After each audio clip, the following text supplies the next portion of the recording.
Morning, everyone. Welcome to the quarterly meeting of the Louisiana Developmental Disability Council. We'll come to order.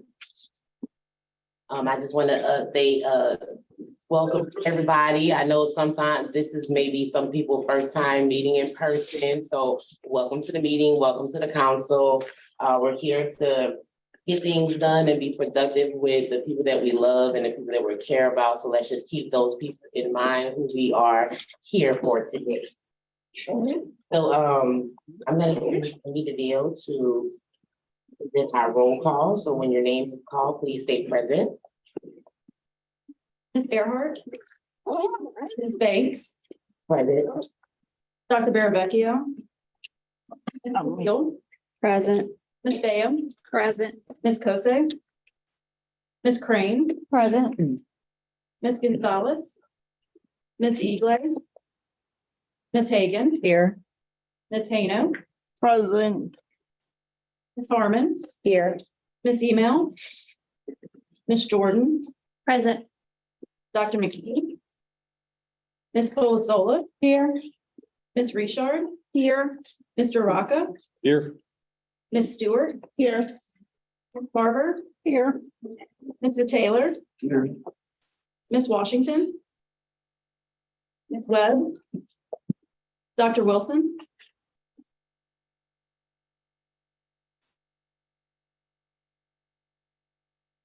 Fourteen people present. You have a quorum to proceed.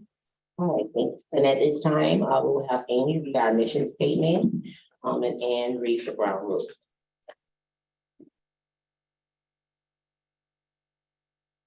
The mission statement of the Louisiana Developmental Disabilities Council is to increase independence, self-determination, productivity, integration, and inclusion for Louisianians with developmental disabilities by engaging in advocacy, capacity, and change. Our ground rule for in-person meeting, members must be recognized by the chair before speaking. Silence or turn off all cell phones. No outfits. Except as necessary, restrict the use of electronic communication like texting during council and committee meetings. Discuss council business in a responsible manner. Be on time for meetings. Break of about 10 minutes every 1.5 hours. Be respectful of each other's opinions. Inside conversation can be cut to a minimum, done quietly, and restricted to the subject. Amy, and just keep in mind that every little thing that you do up on here on the table, you can hear it. They can hear that. So just letting y'all know. All right, so our next item of business is the approval of the meeting summary. The draft of the April 20th meeting summary was distributed. The summary will not be read unless requested by a member. Are there any corrections? If there is no objection, the meeting summary is approved and distributed. Hearing none, the meeting is approved. All right, so the next item of business is the chair report recommendations from our executive committee. We are going to entertain a motion to adopt the executive committee recommendation. So we have a total of 3 recommendations. I'm going to introduce the first one. The first one is a recommendation upon the disability voting rights proposal. All of these were emailed to you guys before. And Dr. McKee moved to accept the disability voting rights proposal by People's First and the ARC of Louisiana. And it was seconded by Jill Hano. Is there a motion to accept the disability voting rights proposal by the People's First and ARC of Louisiana? All right, is there a second? A second. All right. Move and second for the disability voting rights proposal by People's First and ARC of Louisiana to be accepted. Is there any debate? Any public comment?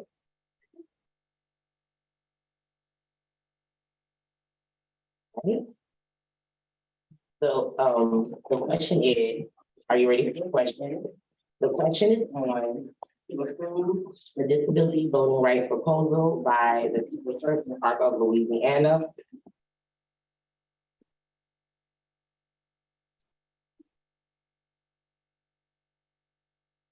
The roll call vote will be a longer process, so we're gonna do the A and nay.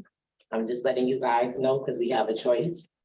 I'm sorry, I and no, I'm sorry. Those in favor of accepting the proposal, aye. Aye. Those proposals to say no. All right, the ayes have it, and Excuse me, there was no abstentions asked. okay, any extensions? I abstain. Okay, it's noted. All right, the ayes have it, and the motion is adopted. Our next item of business is a recommendation for building advocacy capacity in education and employment. And it was moved by Dr. McKee that the Arc of Louisiana to be accepted for the proposal. And it was seconded by Jill Hannah, so I will entertain a motion to accept the proposal for building advocacy capacity in education and employment.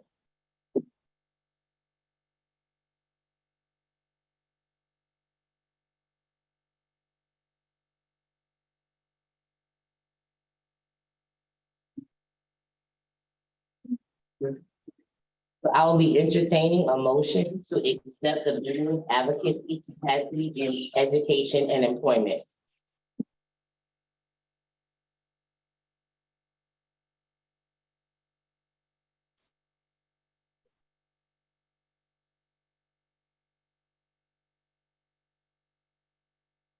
I have a question. Can you, someone explain what was the discussion on this, the reasoning for the choice? Okay, so the reasoning for the choice, it was up against two different, it was up against two different entities, right? Two different proposals. One of them, they just couldn't, they wasn't accepted, so. Okay. There were three original proposals. Yeah. One is from the Hogan Law Firm. It is not eligible for consideration. Let's point out to everyone. Two other proposals, one from the Arc of Louisiana, and the third was from Family Self and Family Centered Value Plan.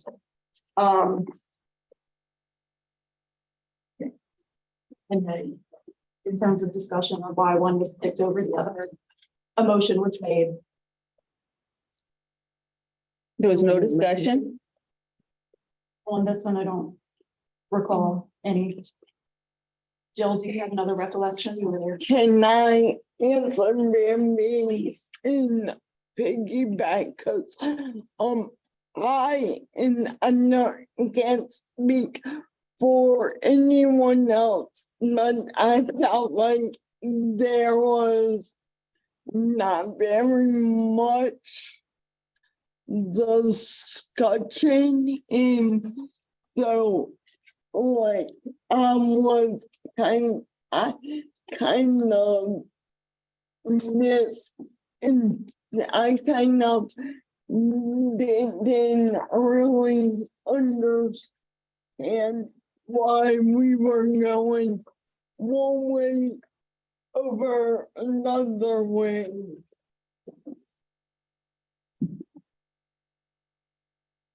Okay, so this is like a very big decision. And I think that we have two exceptional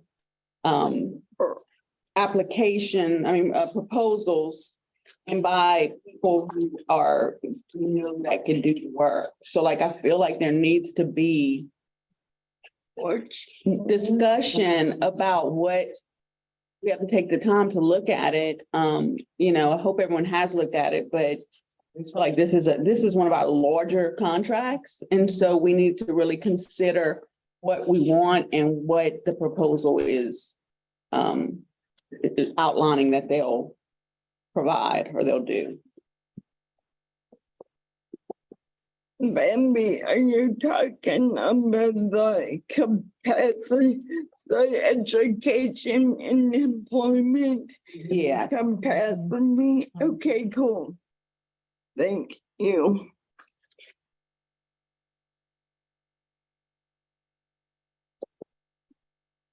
Okay, so what I will do is entertain a motion to either accept it or bring it back to the executive committee for further discussion upon the contract, upon the proposal. We don't even know who the next executive committee is. But we will though. Yeah, after election, we will know. I have a question. Okay, so we got these packets yesterday. And I mean, I read some of it prior to, but getting this proposal rating form. So when were we supposed to do this? I thought we were gonna have a discussion. Then we do the rating form. I'm not sure how this works. Okay, feel like- have Amy answer that question. Okay. Or one of the staff members. Yeah, so the proposals were emailed out to all council members, a number of weeks ago, probably about 2 weeks ago, for our council members to review, to be ready for discussion. This, typically the way that proposals go is they first go to the executive committee for review, discussion, and a recommendation, and then go to full council for approval. So that's how it happened this time. Just as additional information, in the event that, no, I know. in the event that a contract vendor has to be decided in between council meetings. So in other words, if what Nicole said just happened, what Nicole suggested just happened, the executive committee will be the committee that makes the ultimate decision on this proposal. If it follows that, fine. And in between quarterly council meetings, if a contract decision has to be made, it always reverts back to the executive committee to make a decision in between.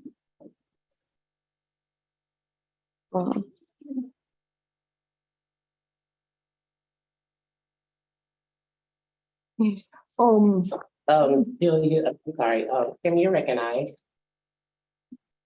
I'd like to make a suggestion that since it doesn't seem like we're prepared to make a decision right now, that maybe a staff member could do a compare and contrast, maybe between the two, and just check marks which one's doing this and which one's not, or which one, both are doing the same thing in their application, and that the executive committee meet, I would say, early next week and make a decision.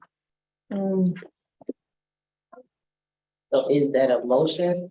I can't make a motion. I am making a suggestion. If someone else wants to make, it has to do with Bayou Land. I cannot make the motion. But that is a suggestion.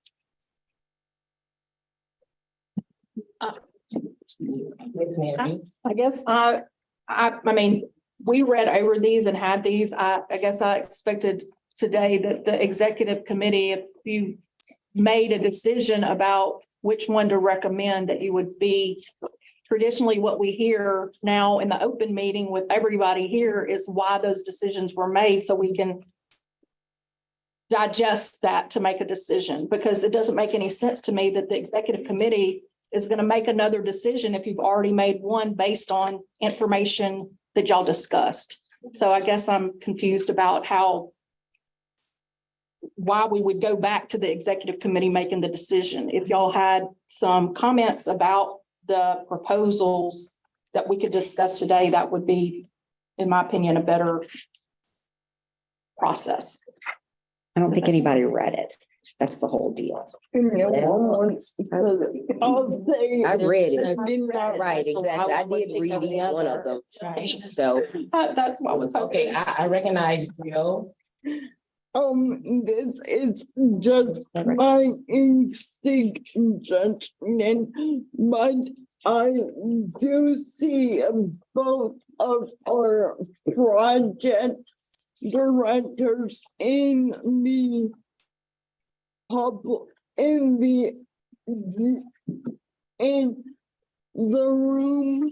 Sorry, but you on the spot, one can we hear from both of the vendors a brief, no, not this, of what they're proposing and then make our decision, because y'all need in-person meetings are hard, and next week I won't even be in town, so it will be, it's out of the question for me to be in Baton Rouge next week. So what I will do is entertain at this time a motion for a different vendor for the proposal, since we still need discussion on it. And in the executive committee, the people that were there they didn't have the discussion. So I'll entertain a motion For what? for a different vendor for a proposal, and to revert back to executive committee because they still have to make the decision. I don't understand what.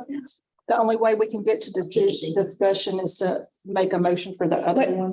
Point of order, the executive committee, by virtue of them making the recommendation, that is a motion. You Right, had to have two people at least on that committee.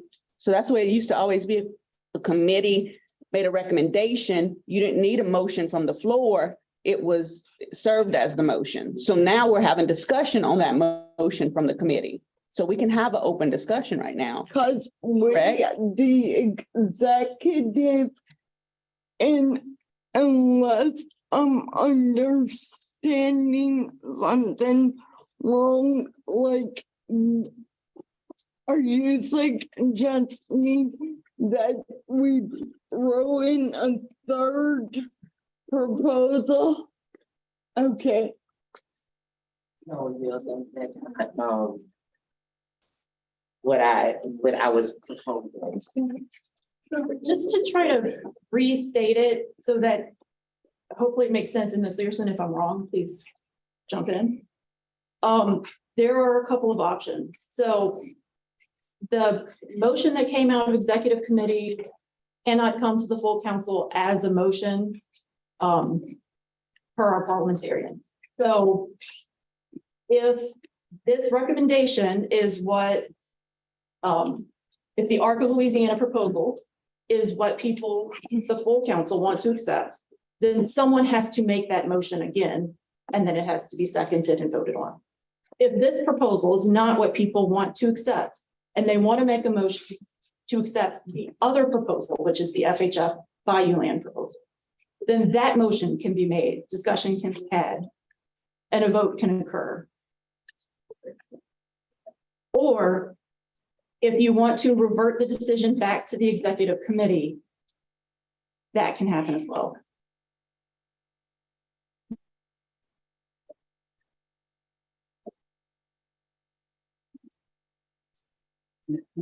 that's. Not just good. Yeah.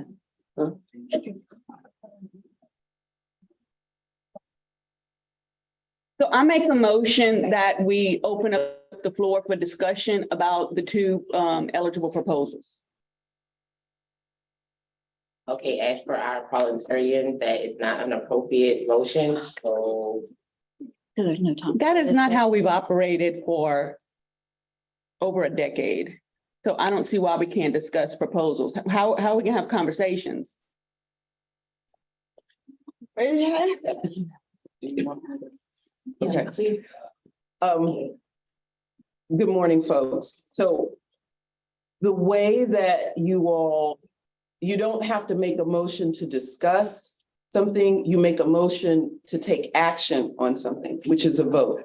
And when that motion is made, there is discussion or debate that's supposed to happen before a vote and public comment.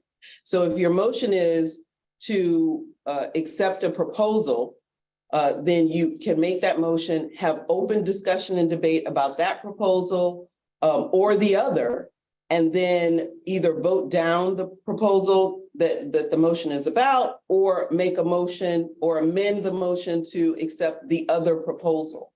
You just don't have to make a motion to debate and discuss, because that's part of the process. Does that make sense?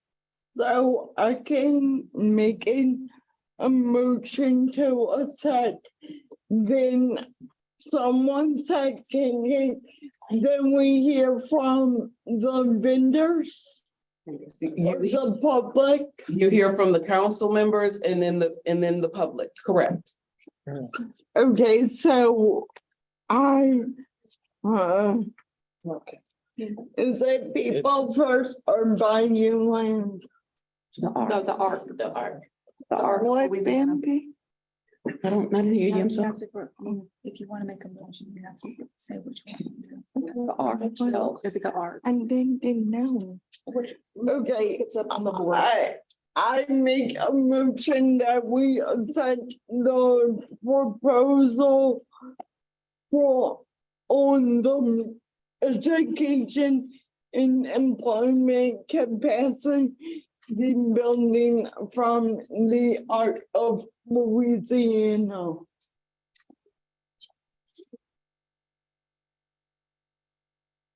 right, is there a second?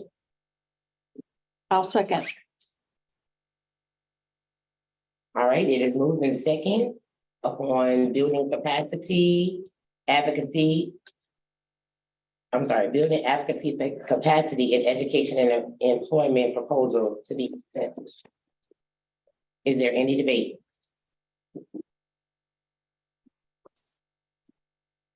I would like to have, if they're willing,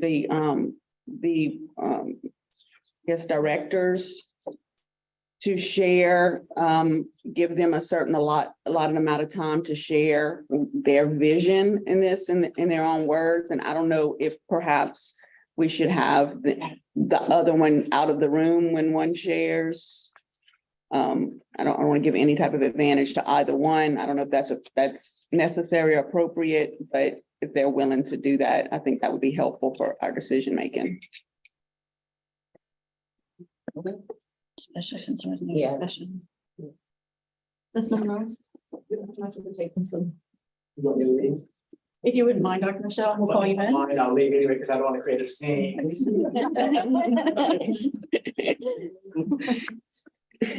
I don't really want to create a scene.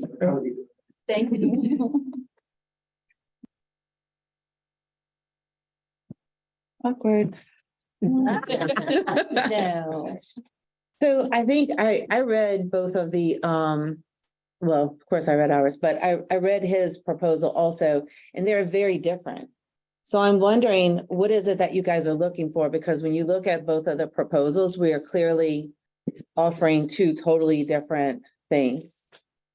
And so I think that is one of the questions for the ARC Louisiana. We'd like to, we've been in several conversations with you guys about, not directly with each of you, but about education and employment and some of the problems surrounding education and employment for people with disabilities.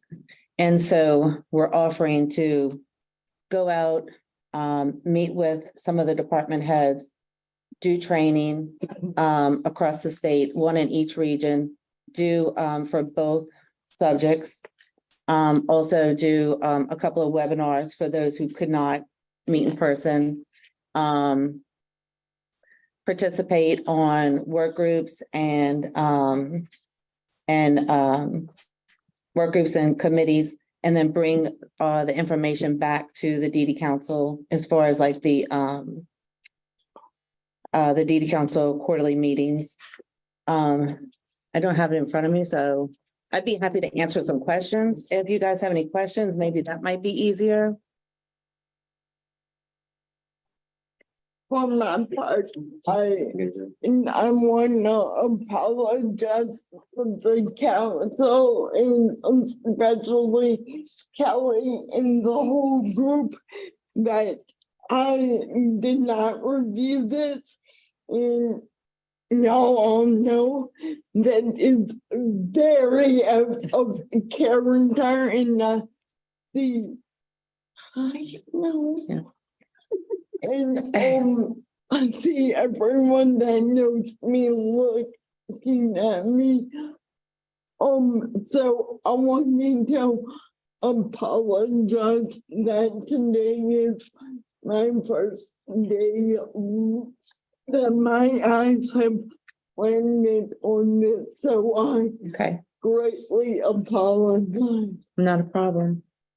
Also, you'll notice that, instead of having like one project director, I mean, Ashley will be the project director over the contract, but as far as like the education piece, that is Ashley's specialty.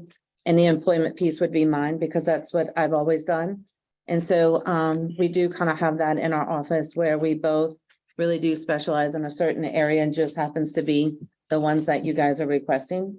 But I'd be happy to like answer any questions. We have, lots of experience. It really, when you look at the contracts, I mean, the grant proposals, they're both great proposals. They're just both doing two totally different things. And it's kind of like, what does the council want to see?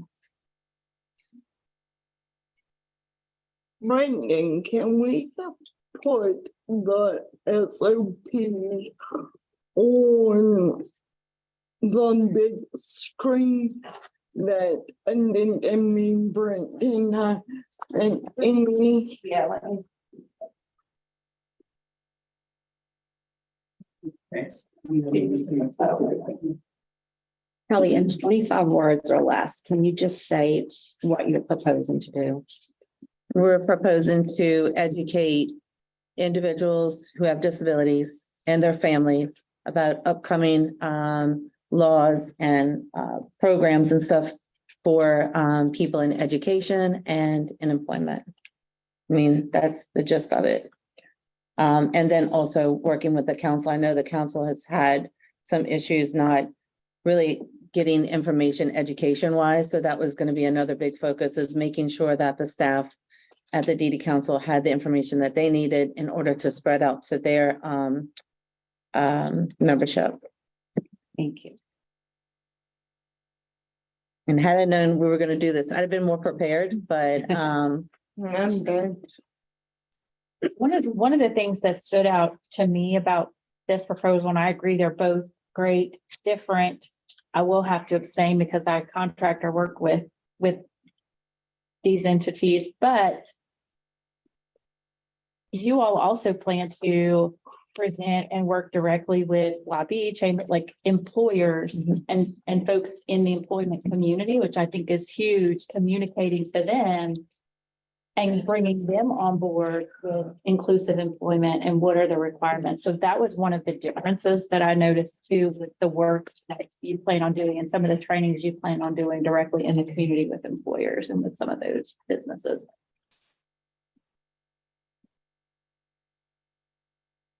If I could have the floor, I'd just give a couple of comments as well. Melinda Richard. Thank you, Ms. Richard. You do have the floor. Just a couple of observations. I think one thing that that I see as a difference is in the arts proposal, there's very specific budgetary items that kind of indicates and supports the fact that you're going to be out in the community doing these visits and working with the participants.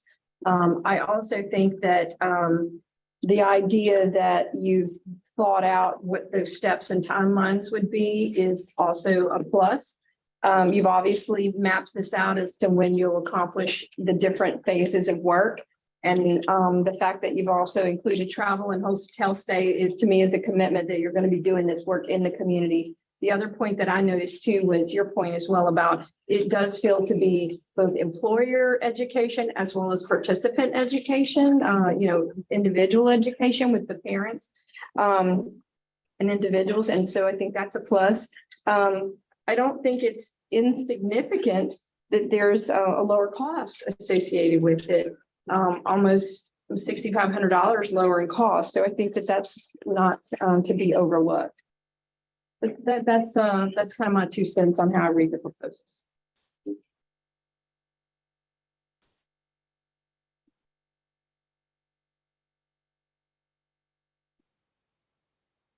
All right, so we're done with it.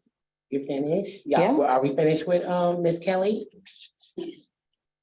No other Okay. questions? All right, so we'll just switch places and just have them come in. Thank you. Thank you. You want me to step out as well? Are you with? I think that Oh, would okay, be well. wise. Okay, oh, yes, ma'am.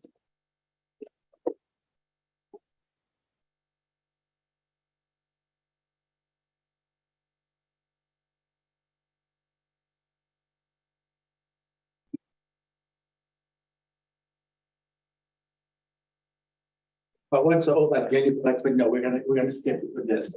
Can I talk? All right, very briefly. In my role as a special educator for all these years, we've admired the problem of lack of employment for people with disabilities and lack of education for the parents of people with disabilities, partly because of the butting heads between parents and schools. It's a lack of trust issue. What I want to do with this grant is be able to get from family members, from individuals with disabilities, from employers, and from special ed directors. What are the barriers? We know there are barriers, but I don't know, spend the time to actually define what those barriers are. So let's find out what those barriers are. And then as a result of that, when we find out what the barriers to employment are, I'd want to work with LRS. And I've had a relationship with LRS on a personal level because of my son, and on a professional level because we engage. When I was in Footloose Parish, we engaged with LRS for these employment programs. So I'd like to be able to build on that relationship, work with OCDD, our local LGE and around the state, so that we can see what benefits there are to explain what kind of benefits are lost, and I'm putting that in air quotes, with employment. And then when we do all these focus groups, because that's kind of the way I want to do this, when we do all these focus groups, then develop some trainings for parents, employers, special ed directors, be able to develop those trainings so that they know what those barriers are and they can work through them. Because when you're in the middle, when you're drowning, it's hard to realize that all you have to do is stand up, which is only 4 feet of water. So, and that's what I think a lot of special ed directors are. I do believe that. So what I want to do is identify the problem, target some solutions in collaboration with all of the party players. And then the last part of it that I want to do, there are a lot of trainings, legal trainings for special educators that I'd like to include, send some to some of those trainings, but parents, individuals with disabilities, maybe a special ed director or two, and some FHF directors, a couple of directors. Because if we don't know and keep up with those laws, these problems that we're seeing are going to just keep on going and going and going. So that's kind of the big picture of what I had planned on doing. But I will also say this, as y'all discussions go on, whoever gets this, because I went to bed last night thinking, okay, this is done. And it was fine. I was fine. And I told Ashley this morning, I didn't realize that was Kelly sitting in front of me, but I told Ashley this morning, whoever gets it, if y'all get it, that's great. The goal is to get this job done. It's not to get the money, it's to get the job done. So whoever gets it, if Art gets it, I will do whatever I can to lend my expertise, such as it is, and my time to this project, because I think it's important and I don't know who else can do it at this point, as far as the other party players. We're sort of outside looking.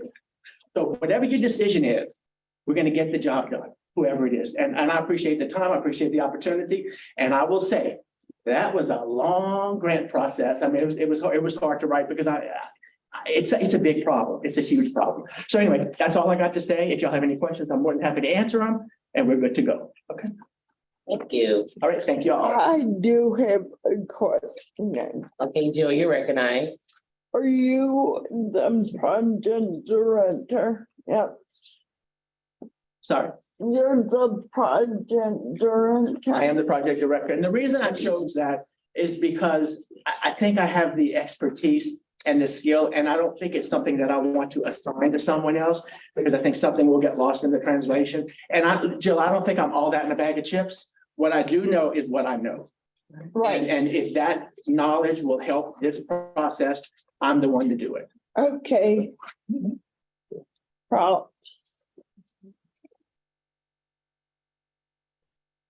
I have a question. Are I don't, there any other questions? Okay, Bambi, you're recognized. Charlie, given what you said, and I don't know if it'd be appropriate to have the other person, I told them they could stay in here because I don't have an issue. I would say the same thing if they were in here or if they're not. So I guess I'll wait, and probably my comment would be like a question to both of you. I don't know if somebody else has a question just for Charlie. You want to go to that first, it's fine.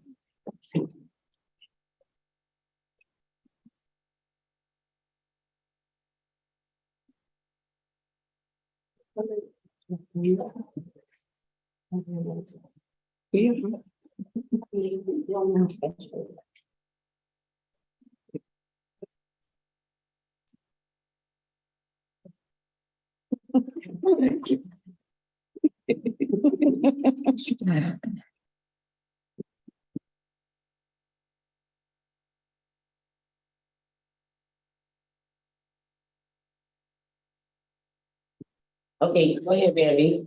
Okay, so what I'm gonna say, I know it's really like out of the box, and it's okay for people to have to think about it, and even our proposers to have to think about it. But first off, I would say that we have what I think is the best people in the state who made proposals. All of them are incredible at doing this work. We couldn't have asked for anyone better to be able to put forth these proposals. And I was just thinking, and I think this is such a big problem, and that's the money that was put in, or big issue, I should frame it in not such a negative way, a big issue. And that's why we put a larger amount of money on this, because we knew this work is really extensive work. And just wondering if the proposers could in any way figure out a way to be able to work together in some type of joint way. And use your expertise. I think it would make just for a better project. I think it would do, and as Charlie said, this work is so important, and to be able to collaborate. And I don't expect you guys to answer that right now, but if that would be something that we could consider and allow for. I don't know how it would go forward, but that's my recommendation, God, my suggestion. the dream. Can I ask the proposers, is that something that y'all are interested in entertaining? Oh, I was gonna help anyway. When I found out they were getting it, I was gonna help anyway. Because like I said, it's the work that needs to be done. It's not about the money, it's about the results. And I think that's what we're all about. So can I ask, or how their own thoughts is by you, John? Would we be interested in helping? Yes. Yeah, we could help. We would help anybody. I mean, Right. that's what we do. I mean, But as far as like splitting the contract, I would have to, just being honest, would have to go back and look at my budget. Because whether we split the contract or not, that means we're gonna bring other staff in to help with other contracts that we have. And I need to make sure that financially we'll be able to afford it with the travel costs and all that other stuff that it could cost us. And so just being responsible, I would need to go back and look at my budget and see if I could afford to do that.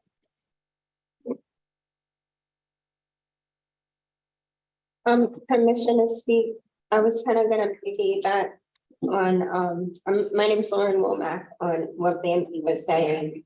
Like I wrote down there's amazing quality, so it's going to be really hard for the committee, I think, to pick.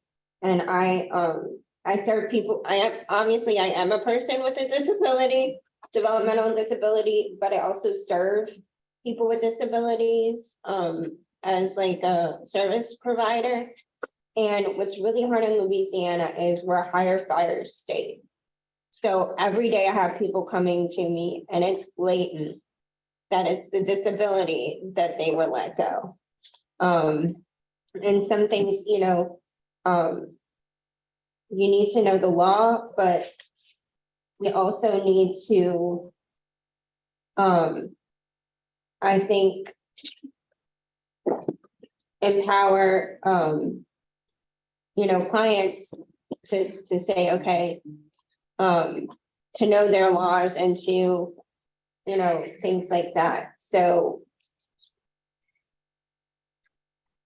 And then, the other thing I was gonna say is, when we were working on saying, the state as a model employer, we had a lot of technical assistant come in from, federal.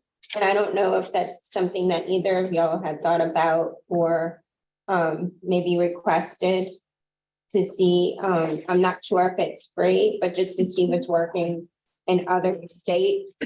I'm sure they've done some of this. And, you wouldn't have to go back to the drawing board for that. That would just be making connections with other states and even our universities, connecting with rehabilitation counselor, programs, because a lot of the students want to work on projects or, even the professors. So, I think they're an untapped resource. And I know definitely when I was in school, I kind of hoped that some of these grant projects would have kind of inspired the next generation of service providers to get more involved, things like that. Okay, Ms. Mary, you're recognized. Yeah, I had can you tell me what the budget is for this? Which? The council approved a budget of 87,000 87,000. for this activity.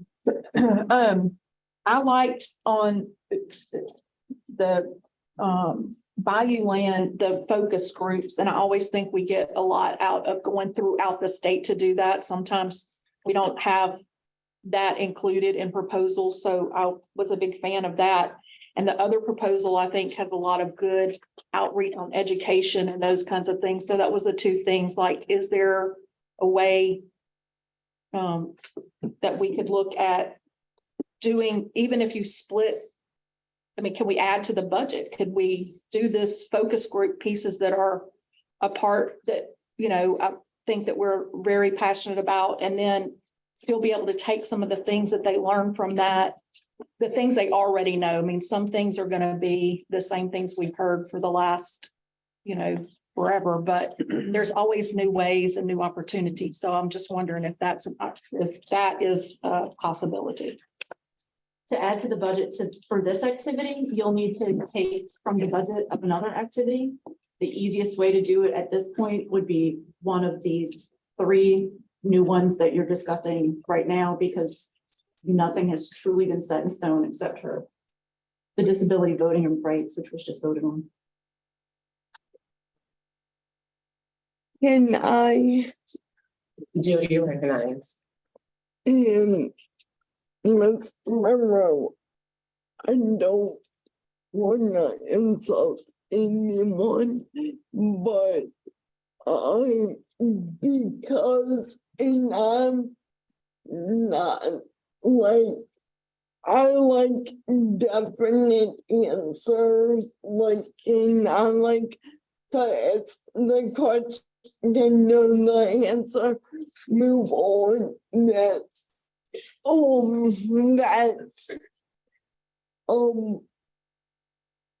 probably something I should work on, but my opinion is because Dr. Mr. Charlie said that he would give a hand, he would collaborate with people first. And I don't want to like I heard everyone. No No worries. And then since we have public and people's first budget and only the need for a collaboration, can I recommend I'm kind of going with people first, but that is just my immediate thoughts. Okay, Mr. I'm Taylor. sorry, I need to clarify, because People First did Right. not propose for this activity. The Arc of Louisiana did. Is that I'm who you- sorry, Anton. Okay, I just need to make sure that we're on the same page. Sorry. Okay. Mr. Okay. Taylor, do you still need to be recognized? My comments on this is, I mean, we got two great candidates that did the proposal. I just don't think we should, try to split it and try to look like this. The young man said he would help anyway, to just do it the way we doing it, look at which one we want to pick and go from there and go where we're going. I don't think we should try to split it, and I don't know her name, she have to go back and look at what she needs to look at. And I think we should just keep it like it is, because both of them did go for the grant, signing in for the grant. Worked on the grant, but they things, so I think it should just be like it is, and we can see which one we gonna pick. So from there, that's just my opinion. Is there any more debate? I just want to make a comment. He had me a young man. Thank you so much.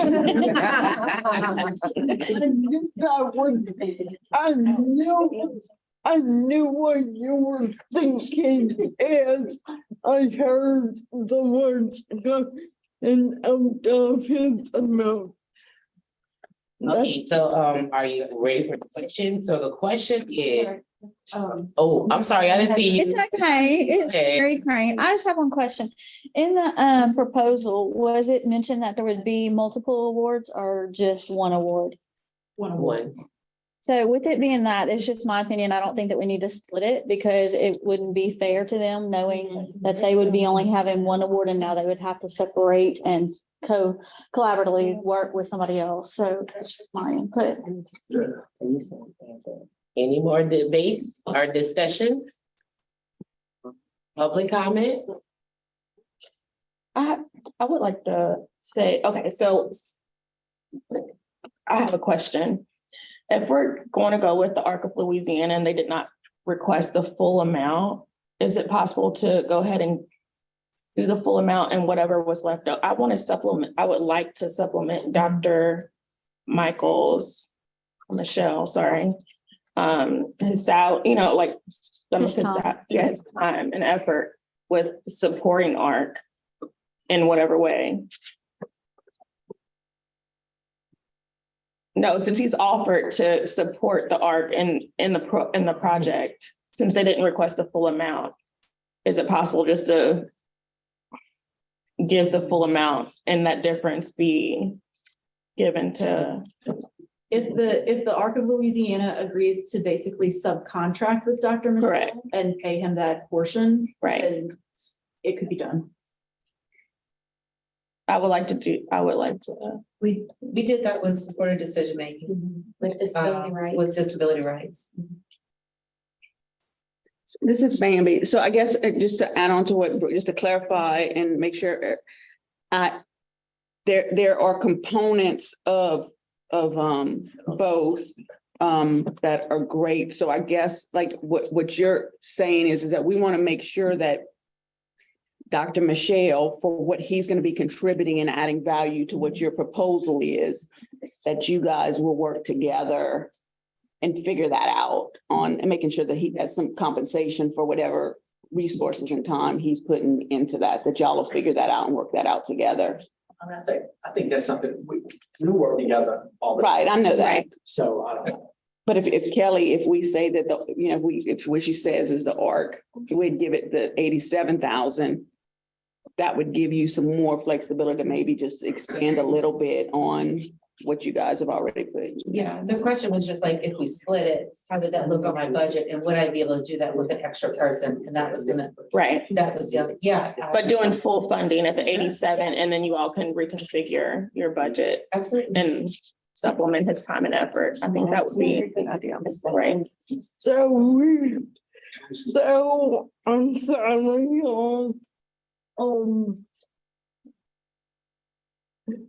so if we gave, and I'm sorry, my back is to you. If we gave the ARC the contract, we would give you the 87. Yes? Yes. Yes. Talk about. Okay, cool. With knowing that they will be using some of that portion to supplement. Or Dr. Michelle. Say your last name, please. Michelle, that Ron said Michelle. Okay. No. No, yeah. I went to Nichols, but I didn't pick up language. 26 years. Some of the names I've been called by my wife, you don't want to know. I'm sure I don't.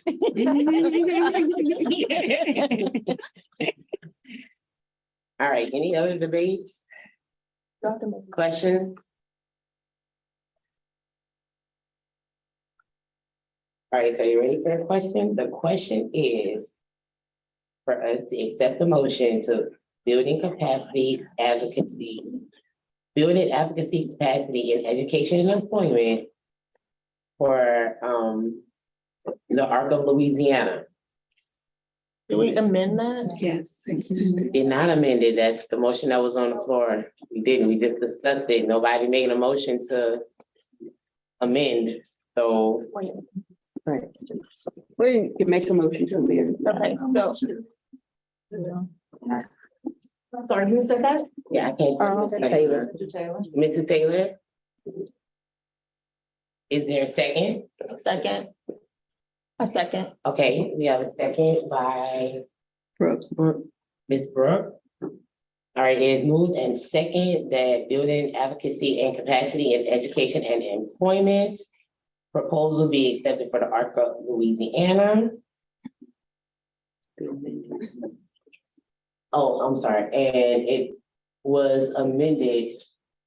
Well, they just What said is- they were going to amend. Yeah. I don't know what the amendment is.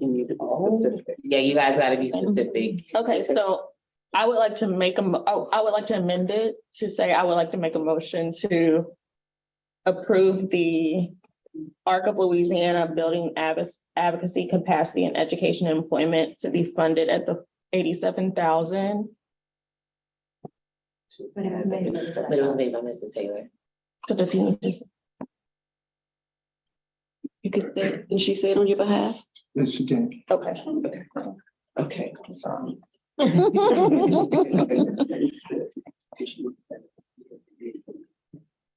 Okay. So you're gonna second it, Ms. Okay. Yeah, I don't know. Just read the amendment. All right, then go. Okay, stipulation. The amendment is to accept the proposal of the ARC of Louisiana and fund it at $87,000 With the stipulation with the stipulation. that Dr. Michelle, That they collaborate with Value Land. oh, and that they where are we at? With the stipulation that they collaborate with Value Land Families Helping Families.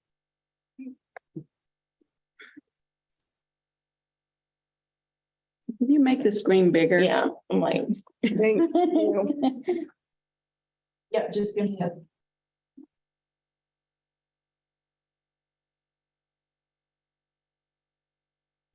All right, so the amendment is to accept the proposal from the Ark of Louisiana and fund it at the full 87,000 amount with the stipulation that Family Help and Families of Value Land and the Ark of Louisiana collaborate. Together on this project and all, I want to make sure that he gets funded for his time and effort. Maybe subcontract. Yeah, and with the stipulation. And subcontract Dr. Michelle.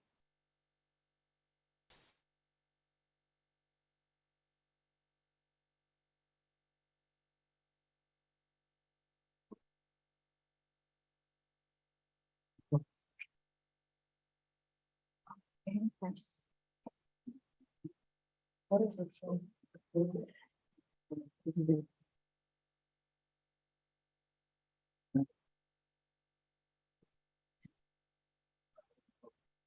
Okay. Okay, so we're gonna be voting on just the change at the amendment.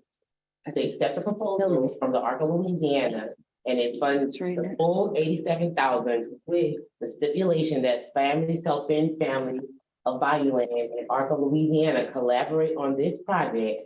And Ark of Louisiana subcontracts with Value Helping, with Families Helping Families Value Land. Any debates? Just one quick, say we're violent and we stop and think this is. I thought so, that's why I'm saying it like that.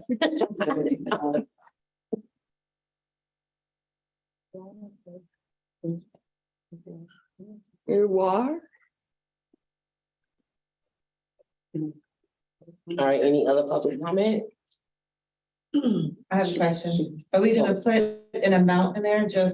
I'm just thinking about my budget again, I'm sorry. But are we gonna put the amount in there That you have to subcontract. that we would subcontract with, or I don't wanna accept something I can't do, so I just wanna make sure that that is it gonna be open for me and Charlie to kind of like talk about, or are we saying that we're subcontracting for a certain amount?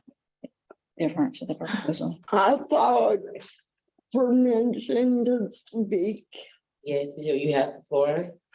I thought that we would give you the 87,000, That's what- then yeah, that's- what you would, then what you give me out. Dr. C is on you, right? That's That how would be the difference, but I just didn't know if we were gonna put that in here, like, I don't. So could we say collaborate on this project in the Ark of Louisiana subcontract, like a subcontract of the 563868? I'll let them decide. But I would ideally like it to be like whatever wiggle room you have, you know, like. Yeah, it can't just be like you guys can work out what, Yeah, I just didn't want anybody to say like, oh, it was only 6,000 or only it was only 7,000. You know, it just depends on travel and, you know, Can we everything say- that we had broken out. Because we really did think about how much the travel was gonna be, how much staff would be, those kind of things. And so I just didn't want it to be where it was expected, because it's vague here that it would be half or it would be 70%. You know what I'm saying? Like, I just want to make sure that it still gives us the opportunity to work together to figure this out, and that Charlie and I could work this out. that's my perspective. Yeah, I guess we could put like at a minimum of the 5638. Cause I don't want him to work so hard, you know, and then he's not Yeah. fairly compensated. So I guess could we put some language in there, like at minimum of 563868.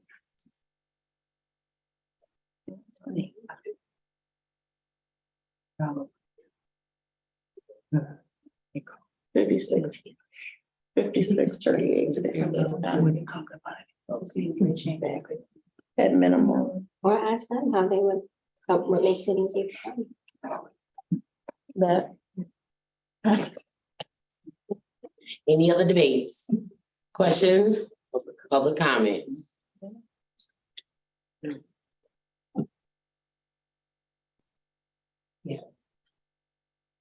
right, are you ready for the question? The question is on the amendment to accept the proposal for the ARC of Louisiana funded at the full 87,000 amount with the stipulation that Bayou Land Family Helping Families and the ARC of Louisiana collaborate on this project, and the ARC of Louisiana subcontract the Bayou with Bayou Land Families Helping Families at a minimum amount of $5,638.68. All right, and this is in favor of the amendment, so we're gonna do A and no. I'm sorry, I and no. And abstentions. Offer. In favor of the motion, say aye. Opposed, say no. Extensions, I abstain. 2 abstentions. All right, okay. All right, the ayes have it, and the amended motion is adopted. The amendment is adopted. All right, so now our motion itself for us to actually put this in place will be up to vote on it. We will do a roll call vote. That's the solution. Correct. We are now.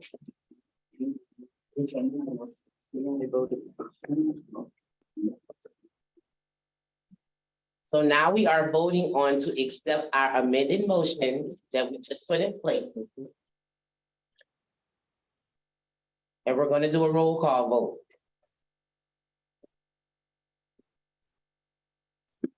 Ms. Bazil, I'm sorry, before we take the vote.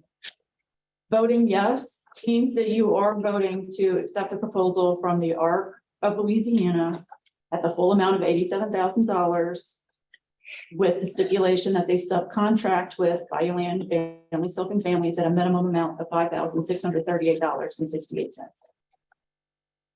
Ms. Bazil, Abstain. Ms. Bam, Yes. Ms. Crane, Yes. Ms. Hagan, Yes. no, Yes. Ms. Harmon, Yes. Ms. Jordan, Abstain. Ms. Polizzola, Yes. Ms. Richard, Yes. Mr. Roca, Yes. Ms. Stewart, Yes.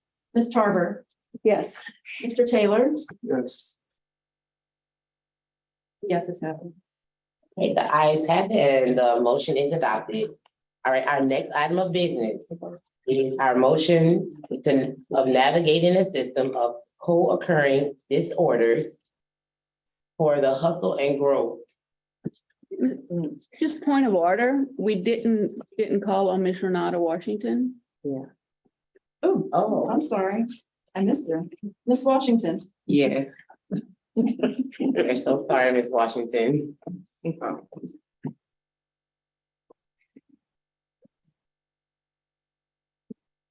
Okay, so we do have a motion on the floor. And the motion is for navigating the systems for recurring disorders for the hustle and grow proposal.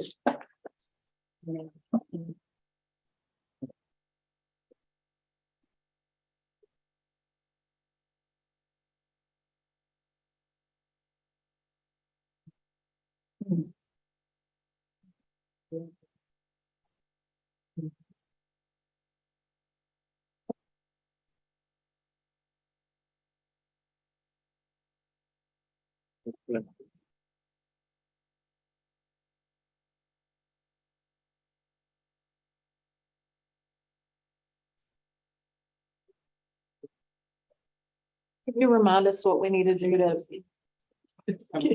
the discussion? No idea, but whatever it is, we need that. Yeah. Okay, we had two proposals for this one, the ARC of Louisiana and the hustle and grow. So those are the two proposals that you guys should be comparing and looking at.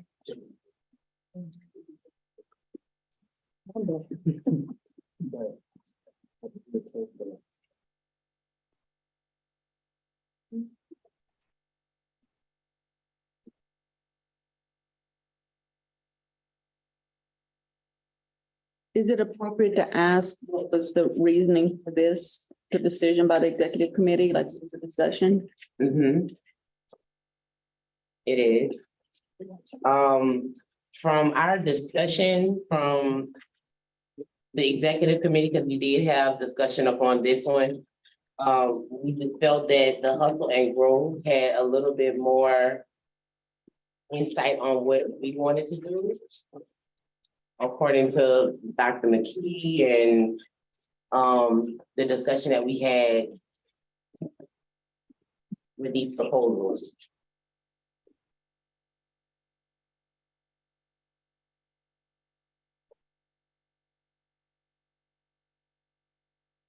Yes, ma'am.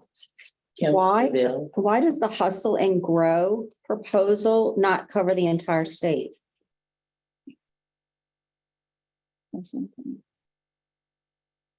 I don't know other than to say that.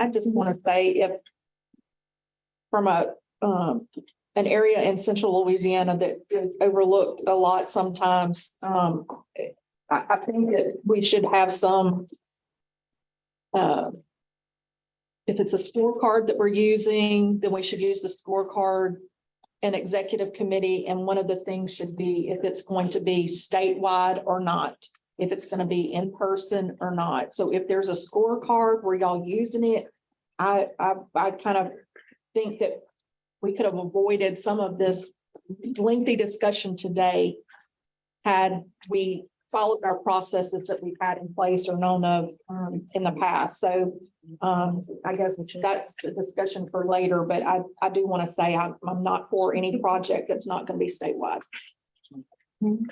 I did. Okay, Ms. Crane, you're recognized. That was my question too. Was it in the proposals, was it stipulated that it was to be statewide or was it available to do regionally or by parish? All of our projects are always statewide. We're a state council. Okay. Or let me qualify that by saying unless specified by the council. Got it. I didn't notice that. I would like to make a comment if possible. So just looking at the hustle and grow, it does say virtual options will be facilitated for statewide impact, but also the parishes that she mentioned are in northern Louisiana. They're low income. They have people of color that are often overlooked or unable to be reached in a lot of our statewide programs that we have. So I think this is a good opportunity that they're focused on and highlighted in this. I don't feel like by it not being specifically statewide, we're taken away from anyone else because they may not have like internet connection, things like that. Or, I just feel like by her or by Kirsten highlighting the northern Louisiana or North Louisiana, it's a great opportunity for that portion of the state. Yeah.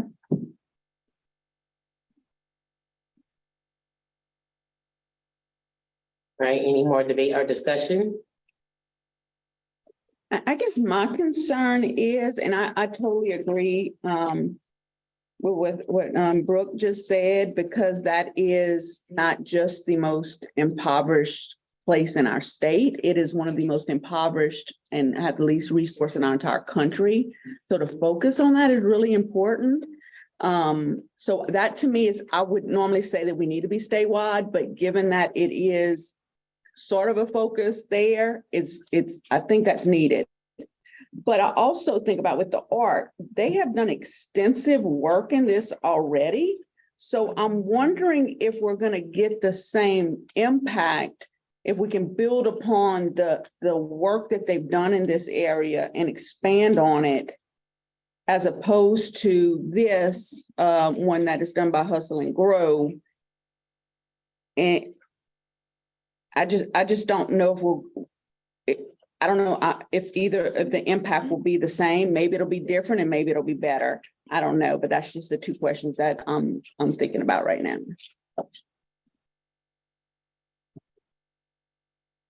Sorry. Any other questions or debate?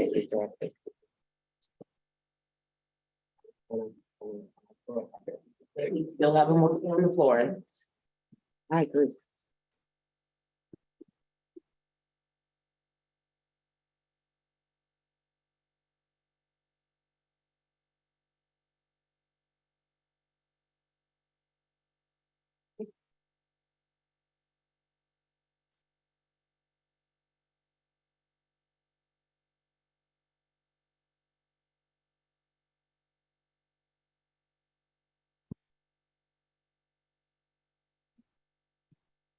Okay.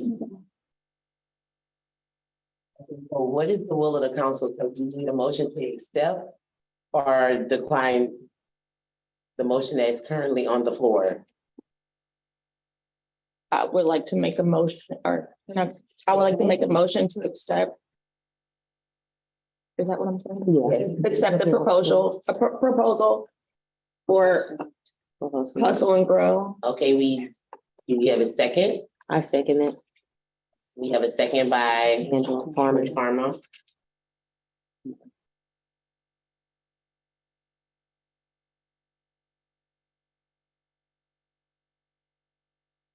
All right, we will do a roll call vote.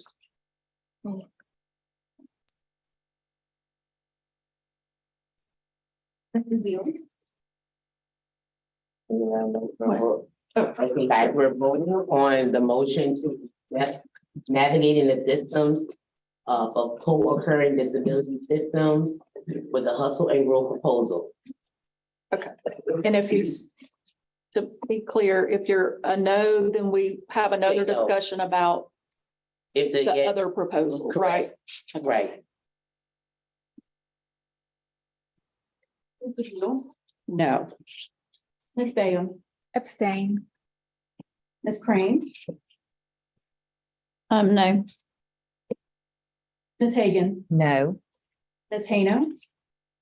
Abstain. Ms. Harmon. Yes. Ms. Jordan. Abstain. Ms. Pulitzola. Yes. Ms. Richard. No. Mr. Rocca. Yes. Ms. Stewart. Yes. Ms. Tarver. No. Mr. Taylor. Yes. Ms. Washington. yes.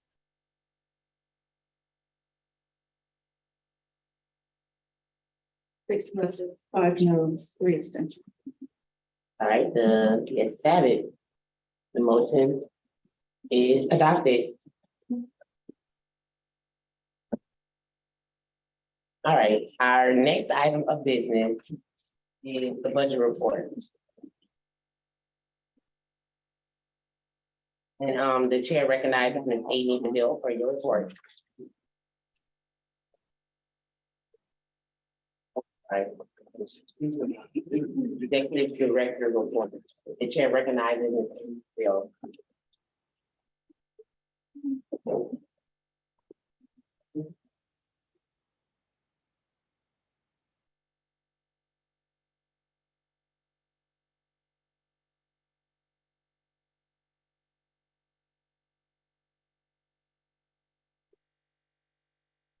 Okay. I'm gonna be really quick because we still have a lot to do. So both the executive director report, the budget report are included in your packet, and they are both posted online. For the executive director report, the only thing that I really want to mention is, you know, legislative session just ended. Now we're kind of in a veto session.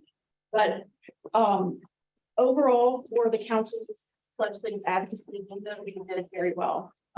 We secured the additional $500,000 for the family centers. We were successful in getting incontinence supplies added to the adult waivers. We did that prior to the session. The one thing to mention there is a slight delay in implementation, and that's due to the LDH budget being questionable right up to the very end of session. So, Ms. Hayno I'm sorry. Calling people by different names. No. Ms. Hagan let us know that, we're now looking at an October 1 start date for that. for that service to be available. For those supplies to be available. Or what? Incontinence supplies and Okay. waivers. We asked for $3 million for the post-secondary inclusive education fund. We were successful in securing 1 million. So that's easily going to get them through another year. And the last one was SB 201, which is making some changes to the open meetings law. That is now Act 393. And it contains a lot of information as it applies to a lot of different types of groups. So I'm just going to focus on what it means for us right now and say a rule still has to be promulgated and we're waiting for that to happen. So that rule promulgation process, I guess, could possibly change things a little. We will have to follow the rule once it's promulgated. But what it means for us is we should be able to move back to a hybrid meeting. The requirement right now is that whoever is the presiding officer of the meeting must be at the anchor location. So we will still have an anchor location where the public can come and view the meeting if they want, where whichever council members want to can be present, and the presiding officer will have to be present.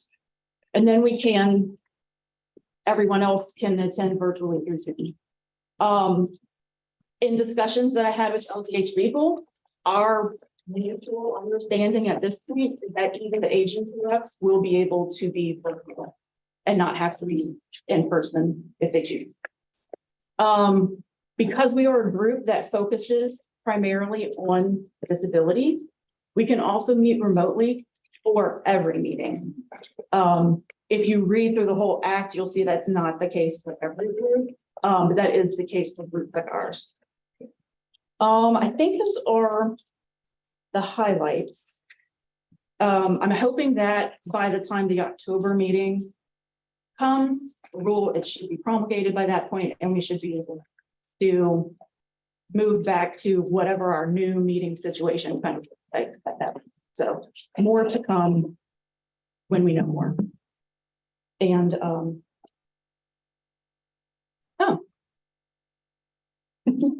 I received a note. For clarity, the veto session is now open. Yeah. All right, thank you, Amy, for your report. Are there any questions from the council members? Amy, Yes, ma'am. on the open meeting law, whenever you're saying about the hybrid meeting, I know one of the things was about public and public comment. So how would that look for us? Would the meetings go back to like they were, where the public that's watching the meetings will be able to participate in the meetings as well? Yes. The one thing that I don't think that whatever rule they promulgate is really going to talk a lot about public comment. I believe they'll probably leave it up to every council to sort of structure it how they it. But yeah, we will, I believe the executive committee will need to have a conversation about how we structure public comments when we move back to that environment, to make sure that it's productive and on topic.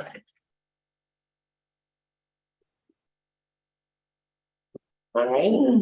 Oh, I'm sorry, Mammy, I didn't see you. So just a couple of things. Amy, in the past, probably prior to you, we would get in our folder a list of all of the members with their address and terms and contact information, and it would be passed around and we would sign off that it's still accurate. I think that's something that would be good for the council, as well as there was a document that we listed all the organizations where. I'm so glad you brought it up. We were going to cycle it around today. Okay, okay, very good. And I did. And that leads into another issue. And while we're all very excited about the opportunity for more accessibility and virtual options, I think that, due to COVID and a lot of transitions, that the relationships, which is really the strength of our council, has been diminished tremendously. So while virtual is an option, this will likely be my last meeting as a council member. I'll still attend because you can't get rid of me. But I'm saying all this as you go forward, the relationships that we make, not just during this meetings, but that we make by being in each other's presence and having conversations is the strength of our council. Not just the council, not just our relationships, but our relationships with other people. And so I really encourage the council to, while utilize that option that's needed for people to be able to be a part of the council and increase access, don't allow it to kind of diminish those relationships. And that goes back to the question about those documents. We don't know, there's a lot of people that don't know one another on this council because we've been virtual. And so I think that there needs to be even more than just these council meetings. There needs to be some activities by you as executive director to lead, to help facilitate the building of relationships. So like in the past, we would well, in the past, if you remember, we'd have in-person meetings and we'd have sit down around round tables and have lunch together. And we'd sit down at dinner and we got to know one another. That was really important. And that was the strength of the council and the community. So I really encourage for some of those things to be re-implemented now that we're fully back and operational. Because to piggyback on what Bambi said, I really like when everything, granted, this conference room can accommodate, but I really like when everything was done in the hotel. Because like the relationships and then transportation for people who don't necessarily drive. Okay. Any questions on the report? Okay. Any public comment? You have a question on the report? No, I don't have a question. Okay. All right, so the report requires no action and will be placed upon file. Our next item of business is the budget report. The chair recognizes Ms. Amy DeVille for the report.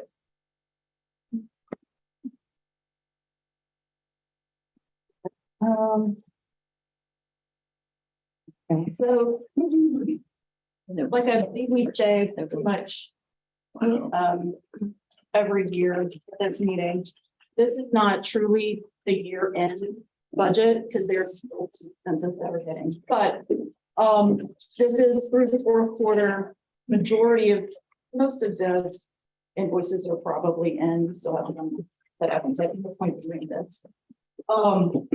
At this point, you'd be expecting to see percentages that are somewhere around 75 to 100% spent in most areas.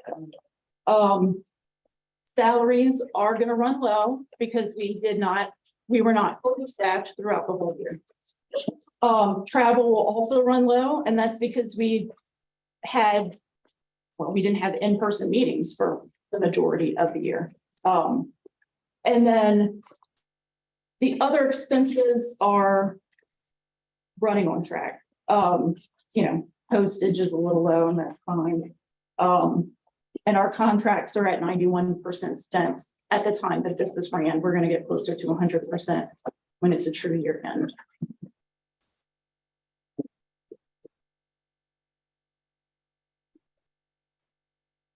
All right, thank you, Amy. Are there any questions from the council members on the report?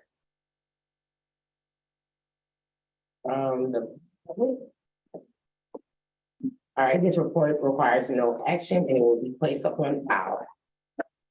So our next item of business is our committee reports. Our first report will come from the nominating committee, and the chair recognizes Ms. Bambi for the report. It's not in the packet, is it? It's all the way in there. It is. And Everything is in that packet. It's. I thought, oh, testing my memory. It's huge. so the. Look on the other side, baby. It's on the other side. Whatever.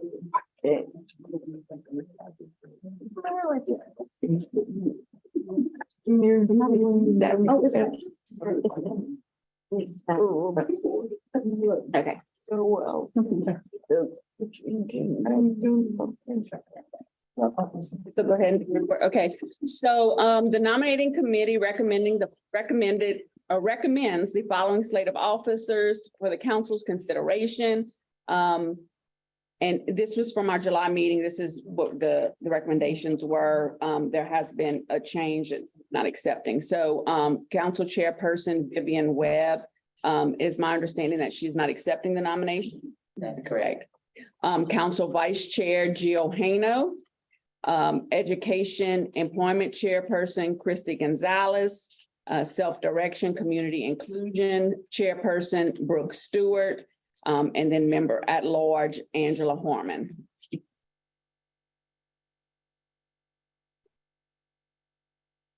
All right, thank you, Bambi. So the nominating committee nominates, we had Vivian Webb, but she pulled out. And we have Bill Hano for vice chair, Christy Gonzalez for health education employment chairperson, Brooke Stewart for self-determination and inclusion chairperson, and Ms. Angela Harmon for member at large. Nominations for the floor are in order. The position for the council chair, are there any nominations from the floor? Ms. Jill? I'm nominating Campbell Seal for chairperson. Okay. Kim Brazil is nominated. Are there any further? But do you accept? I Kim? nominate Renard. Hold on. Do you accept, Kim? Yes. All right. And Miss Angela? I nominate Christy Gonzalez. Christy Gonzalez. Do you accept? She's not at this meeting, but she did accept. Okay. All right. Are there any other nominations? I nominate Ms. Washington. Ms. Renanda Washington? Yes. Do you accept Ms. Washington? No, ma'am.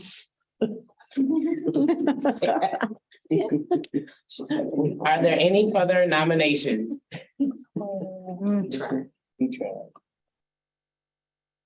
All right, hearing no further nominations for the council chairperson, the nominations are closed.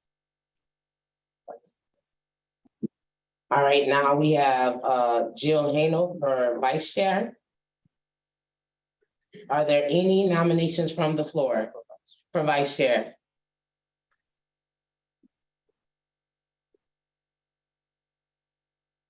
All right, hearing no further nominations for vice chair, nominations are closed. All right, now we have Christy Gonzalez for education, employment chairperson. Are there any nominations from the floor? I nominate Renata Washington. All right, Renata Washington is nominated. Do you accept? Yes, ma'am. All right. Are there any further nominations? Hearing no further nominations, the nominations are closed for education, employment, and inclusion chair. They're closed. All right, now, Ms. Brooke Stewart for self-determination, community inclusion chair. Are there any nominations from the floor? All right, hearing no nominations from the floor for the self-determination and community inclusion chairperson is closed. And Ms. Angela Harmon for member at large. Is there any nominations from the floor? All right, hearing no nominations from the floor, the member at large. Nominations are closed.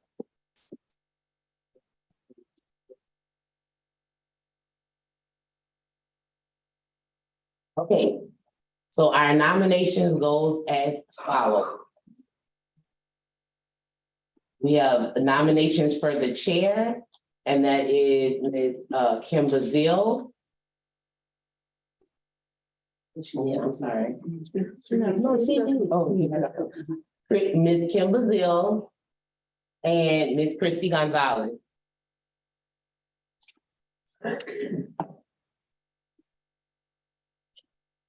All right, and then our nominations for vice chair is Jill Hano.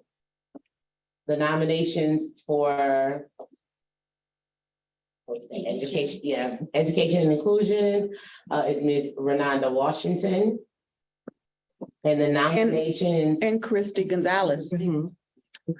Okay. And I'm sorry, and Christy Gonzalez.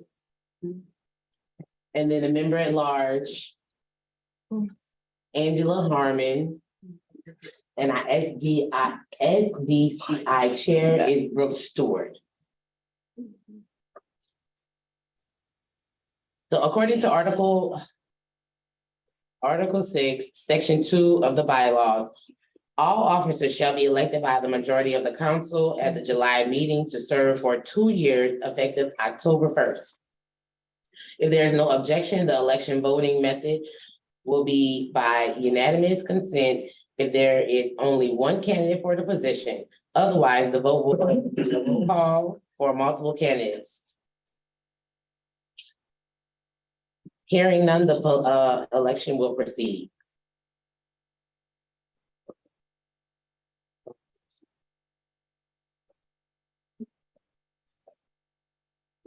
So the election for the chair position, the vote requires for the election is the majority vote. The candidate is Kim Bazile. If you are in favor for Kim Bazile, when your name is called, you're gonna say yes. If you are opposed, you're gonna say no. And if you're abstain. Can we, I don't even know. You speak, I mean, can we like have an introduction of the people who it is, or we're not having any discussion about it or what? I'm so. Point of order on the way that we're doing the election, I don't think that that's right. So if you go with one candidate and one candidate gets the majority of the vote, then they automatically, you don't get to choose, people aren't choosing between the two. Like, it seems like you should say, I want this candidate one or candidate two. That's how we did it in 2020. Okay, as per our parliamentarian, I'm gonna let her explain how the voting goes. The voting has to be by voice. You call the nominees one at a time, since this is not a ballot vote. If it were a ballot vote, but according to the public meetings law, you cannot have a ballot vote. So you vote them one at a time in the order in which they were nominated. If you want this person, you vote yes. If not, you vote no. The first person to receive a majority will be the person elected. So how did we go with the order of the way that we're going, where we're voting for Ms. Bazile whenever it was the committee's recommendation? There is. No, that's right. That's right. I'm sorry. There was no candidate for council chairperson because the person declined. Right. So now the nominees are according to what was nominated from the floor. And in that order, that's how you all will vote via roll call. All right, we have our roll call voting, starting with Ms. Kim Bazile, Ms. Amy. Ms. Evans. Oh, I'm sorry, Ebony. I'm calling everybody. So Ms. Earhart. Herself, what is it? No. Dr. Barry Vecchio, That's not fair. Ms. Bayham, No. Ms. Bayham, no. Ms. Kosei, Ms. Crane, No. Ms. Crane, no. Ms. Eagling, Ms. Gonzalez, Ms. Hagan, I think she's. Wait a minute. Ms. Hayno, Yes. Ms. Hayno, yes, Ms. Harmon, No. Ms. Harmon, no, Ms. Hymal, Ms. Jordan, Yes. Ms. Jordan, yes, Dr. McKee, Ms. Polazola, No. Ms. Polazola, no, Ms. Richard, No. Ms. Richard, no, Mr. Rocca, Abstain. Mr. Rocca abstains, Ms. Stewart, No. Ms. Stewart, no, Ms. Tarver, Yes. Ms. Tarver, yes, Mr. Taylor, No. Mr. Taylor, no, Ms. Washington, No. Ms. Washington, no, Ms. Webb, Dr. Wilson.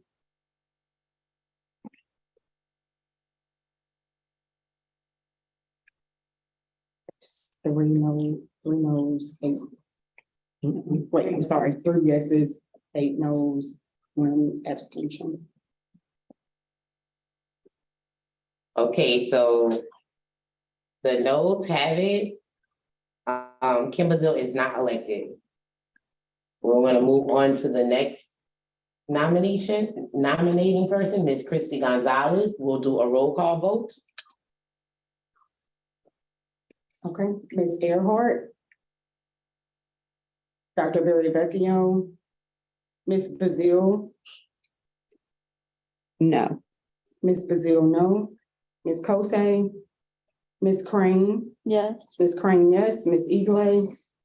Ms. Gonzalez. Ms. Hagan, did she come back? Okay.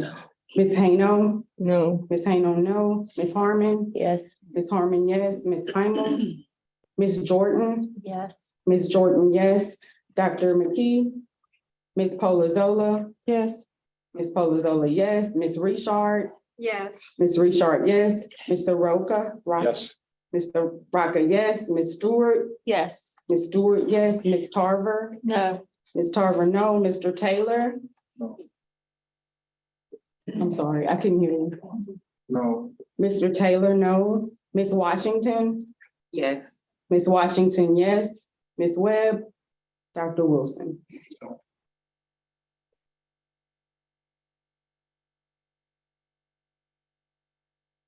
Eight yeas, 8 yeses, 4 no's. Okay, the yeses have it. And Christy Gonzalez is elected as the chair of the DD Council. Congratulations. All right, for vice chair, Jill Hano. If there's no objection, Jill Hano is elected for vice chair. Hearing none. Jill is elected for the vice chair of the DD Council. Congratulations, Jill. Thank you.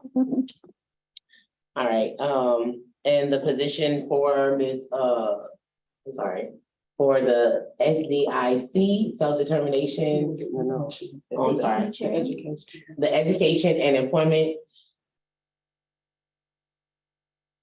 Committee.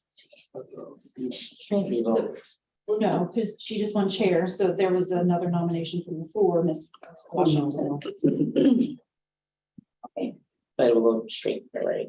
Okay, so, for the education and inclusion will be Ms. Renanda Washington.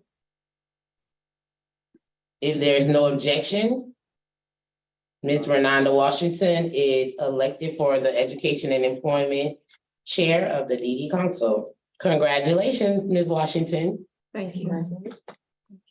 All right. Thank you. Our member at large. I'm sorry, the SDIC chair is Brooke Stewart. If there's no objections. All right, hearing none, Ms. Brooke Stewart is our new chair of the Self-Determination and Inclusion Committee of the DD Council. Congratulations, Ms. Stewart. So our member at large is Ms. Angela Harmon. Is there any objections?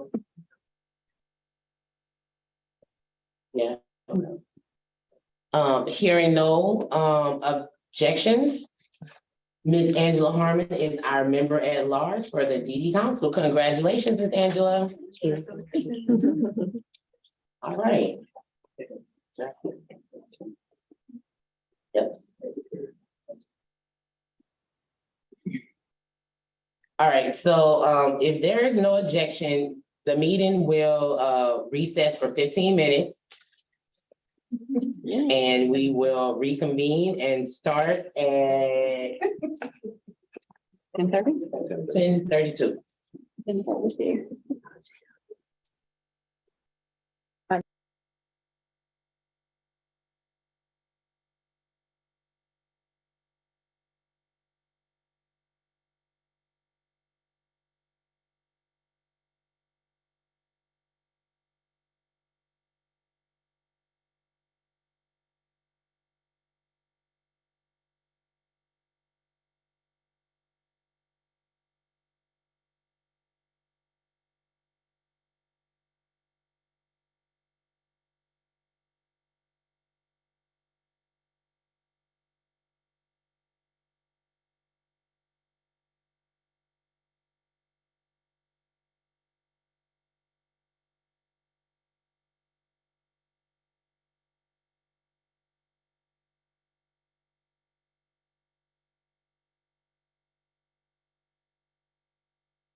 Will come to adjourn.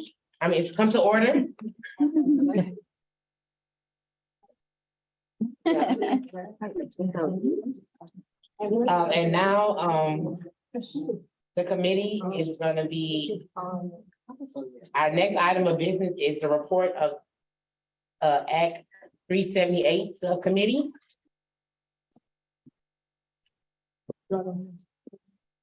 Okay, this is Bambi. I'll report. The Act 378 Subcommittee met yesterday. We do not have any recommendations for the council to consider. We did spend time reviewing fiscal year 23 fourth quarter data for programs within the Office for Citizens with Developmental Disabilities and Behavioral Health and Aging and Adult Services through the ARC of Louisiana. These reports can be found linked in our committee agenda on the council meetings webpage if you would like to review. We had a lot of good discussion about various topics. There were some concerns for the local governing entities or LGEs that had not expended all of their funds. However, it was noted that this was not the final report and all invoices for services have not been processed at the time the reports were created. We should have a better picture of actual expenditures at our October meeting when we receive the year-end reports. There was also a discussion about Acadiana Area Human Service District not contributing enough to the developmental disability services they offer. It was explained that the additional funding was received for a special project which inflated their state general fund amount, but that funding was never used. They were working with the departments to reconcile this issue, which would show that they were actually in compliance with Act 73. And just so you know, Act 73 requires that each human service district or LGE spend 9% of their state general funds on developmental disability services. So when discussing the state personal assistance plan or SPAS, there were some concerns noted for race and income being asked during the application process. Some felt this may cause people to not want to apply. We did find out that the income portion was a requirement, but these concerns would be brought back to OAAS to develop the application. The SPAS report will also start including information about how many people on the waiting list are receiving services from other sources. We also discussed the need for individuals with co-occurring diagnosis and needs. The department worked with the ARC of Louisiana, and I think that's the OCDD worked with the ARC of Louisiana to develop a guide. Well, it was actually department means the Department of Health because it's all of their agencies, to develop a guide that should be released next week that will help families and individuals with disabilities navigate the disability system. It will provide information about resources available and how and where to access them. We also discussed concerns for the OCDD Resource Center. The website made it difficult to locate information for the Resource Center and no 800 number was provided. We urge the department to include an 800 number for the Resource Center so no one would incur long distance charges when calling for help. We were also informed the department was looking to make updates to their website to make it more user-friendly. Lastly, there was a lot of questions about the Act 378 program, what the Act 378 programs were and what the eligibility requirements are. So department representatives stated they would create a document for the next quarterly meeting that would give a brief overview of each service. And that concludes the report. All right, thank you, Bambi, for the reports. Are there any questions from the council? Any public comment? All right, this report requires no action and will be placed on file. All right. Now, the next item of business is our Self-Determination and Community Inclusion Committee. The chair recognizes Ms. Brooke Stewart for her report. The Self-Determination and Community Inclusion Committee met yesterday and has one recommendation to present to the council. The committee discussed the recent audit that was completed on Families Helping Families of New Orleans, which found multiple concerns spanning the past 2 fiscal years. Bank account reconciliations not being completed regularly and accurately, operating on lines of credit at or near the limit for much of the year, overdraft fees being charged, many due to payroll being drafted from an account with insufficient funds, lack of supporting documentation on hand, such as invoices and grant documentation, receivables not being tracked, which led to invoices going unpaid, insufficient methods for tracking and recording employees' receivables, such as loans and pay advances, payroll taxes for an employee went unpaid for a year, failure to submit an annual financial report to the legislative auditor within 6 months of year end. We also reviewed the corrective action plan that was submitted to the council staff and had the executive director, Aisha Johnson, in attendance to answer questions and explain what actions the center is taking to address these numerous concerns. While Ms. Jackson did discuss many of the changes being implemented to address these concerns, the committee still expressed concerns for the operations and management of the center. Thus, the Self-Determination and Community Inclusion Committee recommends the council continue its contract with Family Helping Family of New Orleans at its current funding level, but be required to stipulate that the recurring funds made to Aisha be dispersed if monthly bank reconciliations be sent to the council and the non-recurring portion be only used to pay down debt. That wasn't in your report. Right here. So quarterly reports submitted to the committee and council staff detailing the concerns noted in the fiscal year 2021 and 2022 audit and actions taken to address and mitigate those concerns. Data to support those changes should also be included, such as copies of updated policies and procedures, findings when completed updated analysis as recommended in the audit, any trends identified, etc. Leadership assessment to determine current needs with management, including all directors, assistant directors, and supervisors, and a detailed and specific plan of the actions that are being taken to address all identified needs. The committee offers this recommendation to the full council for consideration. All right, thank you. I'm sorry. I'm sorry. We also received a lot of great updates from the Office of Citizens with Developmental Disabilities for OCDD, Department of Health and Medicaid. A lot of the information shared is included in their agency reports and our committee specific report linked in the agenda. I encourage you all to take a look at these reports.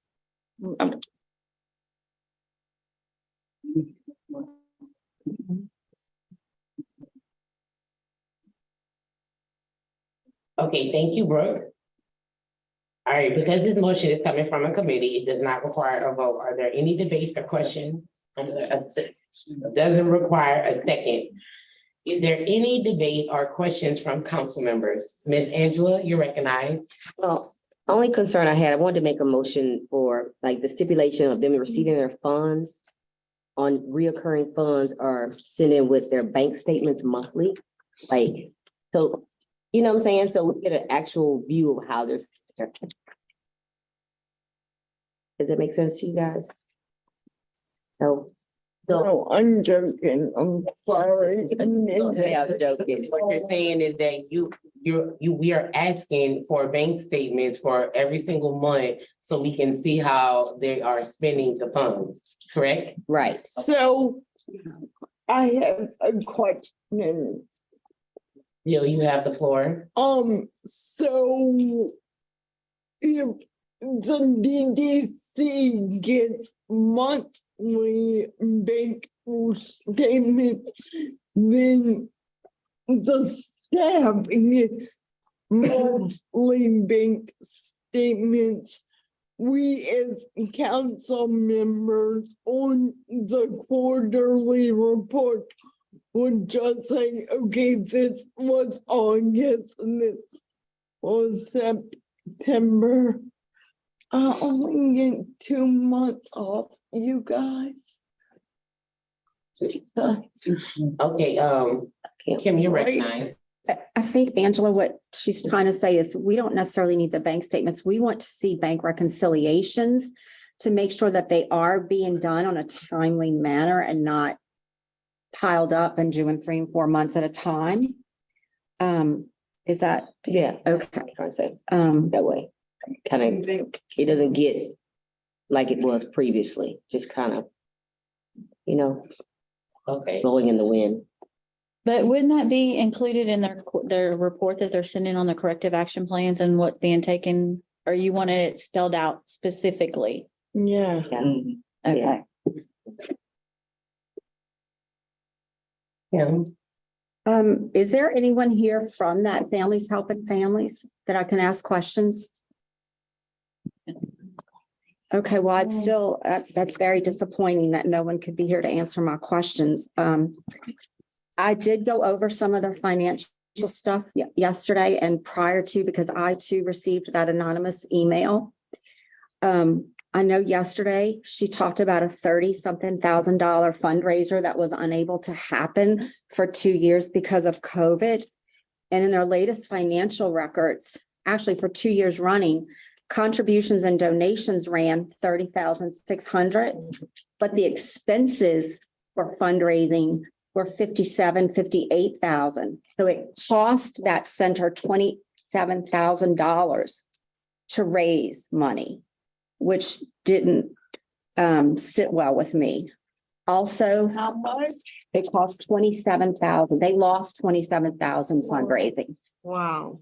They also had $4,400 in traveling meetings and conferences when they said that they were working from home and they were trying to rebuild and that they weren't at the office.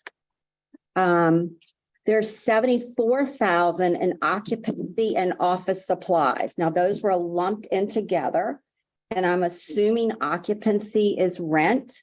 And it's my understanding that they're doing a like-kind exchange with possibly the school board, so they have no rent. So does that mean that there was $74,000 worth of office supplies? I was concerned that they hired an accounting firm that has no experience with nonprofits. That would have been my first question. And if you don't have experience with nonprofit, then why are you hired? I don't know who did this management report that's dated June 27th. But there's no such thing as cost of goods sold for this nonprofit, which is a line item on here. And I'm just touching on big stuff. Office supplies again on here is a negative $79,000, which makes no sense. Expenses are not negative. Employee advances on here are about $7,000. They have a negative loan repayment, which that's not a thing. They have negative furniture and equipment, which is also not a thing.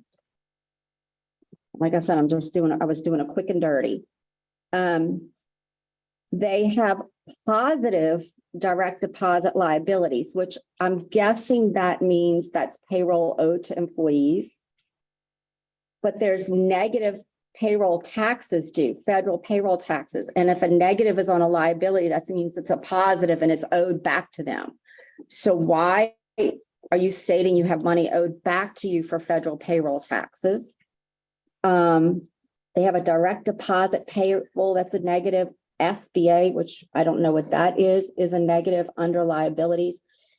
There are just a lot of problems with a lot of things that were said yesterday and a lot of problems with the financial numbers. And Here is where you tell everyone you were a CPA before Caroline. I was a CPA before Caroline. So I don't vote or do anything with Families Helping Families because I sit on Bayou Land's board. I wanted to bring this to y'all's attention and then y'all can discuss. We did. Recommendations. Okay, I understand. 1 minute. So I'm gonna step my position down as the chair because I want to weigh in on this and I'm gonna pass it to Jill just to run the meeting while I weigh in on then just to swap seats because, Because I know nothing. we'll swap seats just right quick. She wants you to go sit where she's at. Physically? Yeah. Yeah. Oh, and we have to actually physically swap seats. So, just one minute. She can, I'm confused. Okay. She knows. She should have been to me. Okay. True. I don't know if they can hear me or not. What Kim is saying is very concerning to me. That is too much money. I'm sorry. It's too much money. That's not being accounted for. That's lost. That doesn't add up. That doesn't make sense. And it's our family helping family that we fought hard for our people. This cannot continue to happen. Who do we like? Are they fired or? Because I would fire them like literally. I don't want a correction action plan for these people. They have messed up way too much money. We have to figure out and find somebody else to run this because this is unacceptable. This is way too much money that it's not accounted for. That's just lost. And I don't even see the report. I'm just looking at what Kim is saying. That's alarming, y'all. It's too much. It's too much. So that's my way in on this situation. I don't want to work with Family Helping Families of New Orleans if our budget and our money is going to be done like this. Okay, I'll take my way in. I'll take my chair back. No, you sit until it's voted. Okay, all right. And then Eric, right? Mr. Eric, The chair recognizes Eric. Can you say how much, can you repeat that again? Repeat what? What you did, how much the whole thing? Well, I won't go through the whole thing. I'll say the one that caught me first was the fundraising that they took in and I'm talking round numbers. They took in $33,000 in fundraising, but they spent $57,000 to earn that 33. So they lost money. That was one thing. And just the coding of stuff, I'm sure it's a coding issue, but if you're an accounting firm, you know how to code. That's basic. And if they hired an accounting firm that does not know how to do nonprofit accounting, they shouldn't have been hired. Wow. It's definitely a management issue, but to what you said, we cannot hire or fire anybody from Bayou Land. I mean, from Funding away. New Orleans. Bayou Land's fabulous. Now. But you can vote not to fund them. And then it would be up to their board and their executive director to go from there. I just want to make sure. That's what I was kind of thinking. Like, I know we can't hire and fire anybody. But pulling funding away because it's not being allocated correctly. Yeah. Okay. Ms. Crane has a comment. You're recognized by me. Thank you. So yes, yesterday she was here, the director, and she answered to a lot of these questions. And yes, they did let go of their bookkeeper. So I think that, I mean, I understand Kim's concerns and everything, but a lot of this was taken care of and talked about yesterday. She did address some things. You know, the committee talked about it. We made some stipulations. And I get everybody's concern, but I think that if it was that concerning, you should have been there and you could put your, weigh in, and it would open our eyes to some things that we did not see from other people. My daughter was in the hospital. Well, I get it. I mean, we all have issues and everything, but the only thing is we have these subcommittees for a reason. And now we're spending another 45 minutes or so on a topic that we did a recommendation. I get it, but I just think that we need to refocus on what the recommendation is, and if we're gonna, go with it or we're not gonna go with it. And give everybody the opportunity who wasn't here, to get tidbits. And I value your expertise as a CPA. I get it. That is some insight on it. Unfortunately, we didn't have that insight yesterday when we made the recommendation. So I just don't want to keep going on and on about the same thing and just kind of get on track and, you know, make the motion, deny it, whatever. Just my input. Okay, Brooke, you're recognized. Thank you. So from yesterday, understanding that and then looking over it last night and speaking with people on the council, they were funded at around 56,000 as their original contract. And then we got more money and gave them an extra 50,000 as like a supplement, but their deliverables were not increased with that. So I would like to just bring it to the council that we possibly just lower that back to the 56,000. They can use that to pay down or reconcile bills, and we split that 50,000 amongst the other 8 family helping families, since we do have to spend that money, as Amy said yesterday, we still have to spend the money. So give that to the other family helping families and then lower them. Because that was a supplement. They're not promised this. They did show us that they could not keep their end of the contract yesterday. But just with the more information that I got yet, like after she said everything, I was able to look at that blue folder because that was a lot of information she did give to us. I would just like to, maybe we can lower that to 56,000, spread that 50K amongst the other family helping families, since she did not keep her end of the contract. There should be some financial repercussions given. So use that 56,000 that she is getting to reconcile debts that they have or whatever else. Not sure how to put that in a motion, but. We have amended. Good comment. We have amended. Okay, if this is the will. If this is the will of the council, you can make that motion after we vote on what is on the board. Okay, I'm being told that Bambi had her hand up first.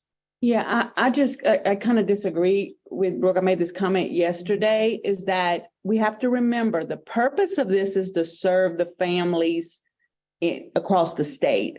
So what will happen essentially is that other parts of the state will get more funding and New Orleans will not be getting that funding. They go by what Brooke said. And I would rather have, if the council thinks it's so egregious that we need to make some transition in the center, give the funding to another organization, let them reorganize. But I would like for the state, for that part of the state to have the same funding that the other parts of the state has. So I think that's a decision that we need to just kind of talk more about. I just wanted to say this. I was making that. I'm sorry, but I've seen Ms. Brazil's hand up for a minute now. So Ms. Brazil, if it's okay with y'all, Ms. Brazil, you have the floor. Thank you. Just a thought, instead of pulling funding, you can always give them the full amount with a stipulation that the non-recurring funds be used to pay down old debt. So stipulate how they use that money, that they pay down their liabilities so that they don't get further in debt.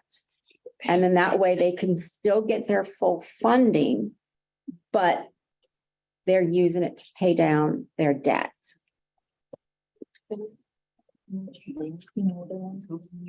Okay, does any more council members have questions? I just have a comment. Brooke? Yeah, I just was making that recommendation. I don't want any families to go without the funding. But with reading the letter that was submitted, the anonymous letter that was submitted, a lot of them mentioned that they were going to the neighboring families helping families that does not receive any of the DD councils. So that's why I just mentioned that we could, I understand that there's one in close proximity that serves a lot of the New Orleans area, just all this is coming off based off the information given yesterday, so. But of course, I do want all families to get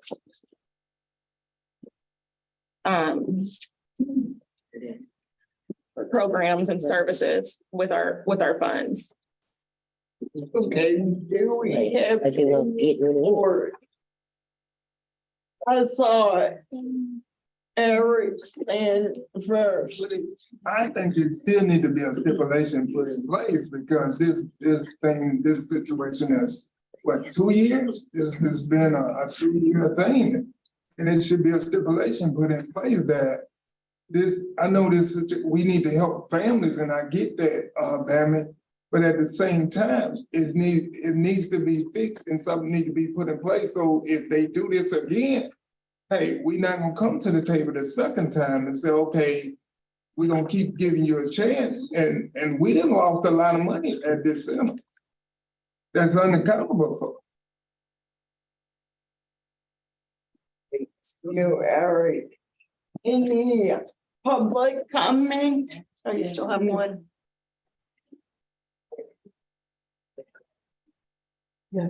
I'm sorry, Dr. C. Okay, so this is just clarification. What we're talking about is a letter and an email that was sent that everybody, we didn't get up in our original packet. So some people don't know what was in the email and was up in y'all committee meeting. I just read that and I read hers. So that's kind of where we are right now with this, with the clarification, why people don't know like exactly what is going on. Okay. This is why, because everybody didn't get that in the packet, only the people that was in that committee. Thank you for Yeah, clarifying. got it. Yeah, I just wanted to clarify, just clear it up for everybody. We're good. And I just wanted to say, I heard her speaking yesterday, and I don't know how anyone else felt, but I think it's gross mismanagement. And if she was coming to me for a job interview, all of that stuff that she gave me, I would not give her executive director job. I mean, that is the impression that I got, and I didn't know any of this stuff. I didn't know about any of that, but I didn't feel confident that she was taking ownership and actually moving forward. It was a lot of nice words, but I didn't feel like she gave concrete, and that's 2 years. So I don't know. If there's a way that it can transition and maybe open up the contract to another agency, they can go for it again.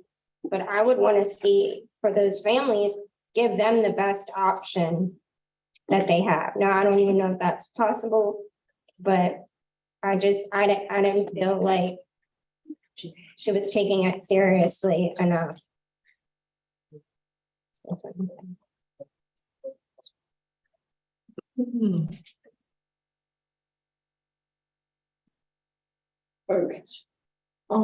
Is the.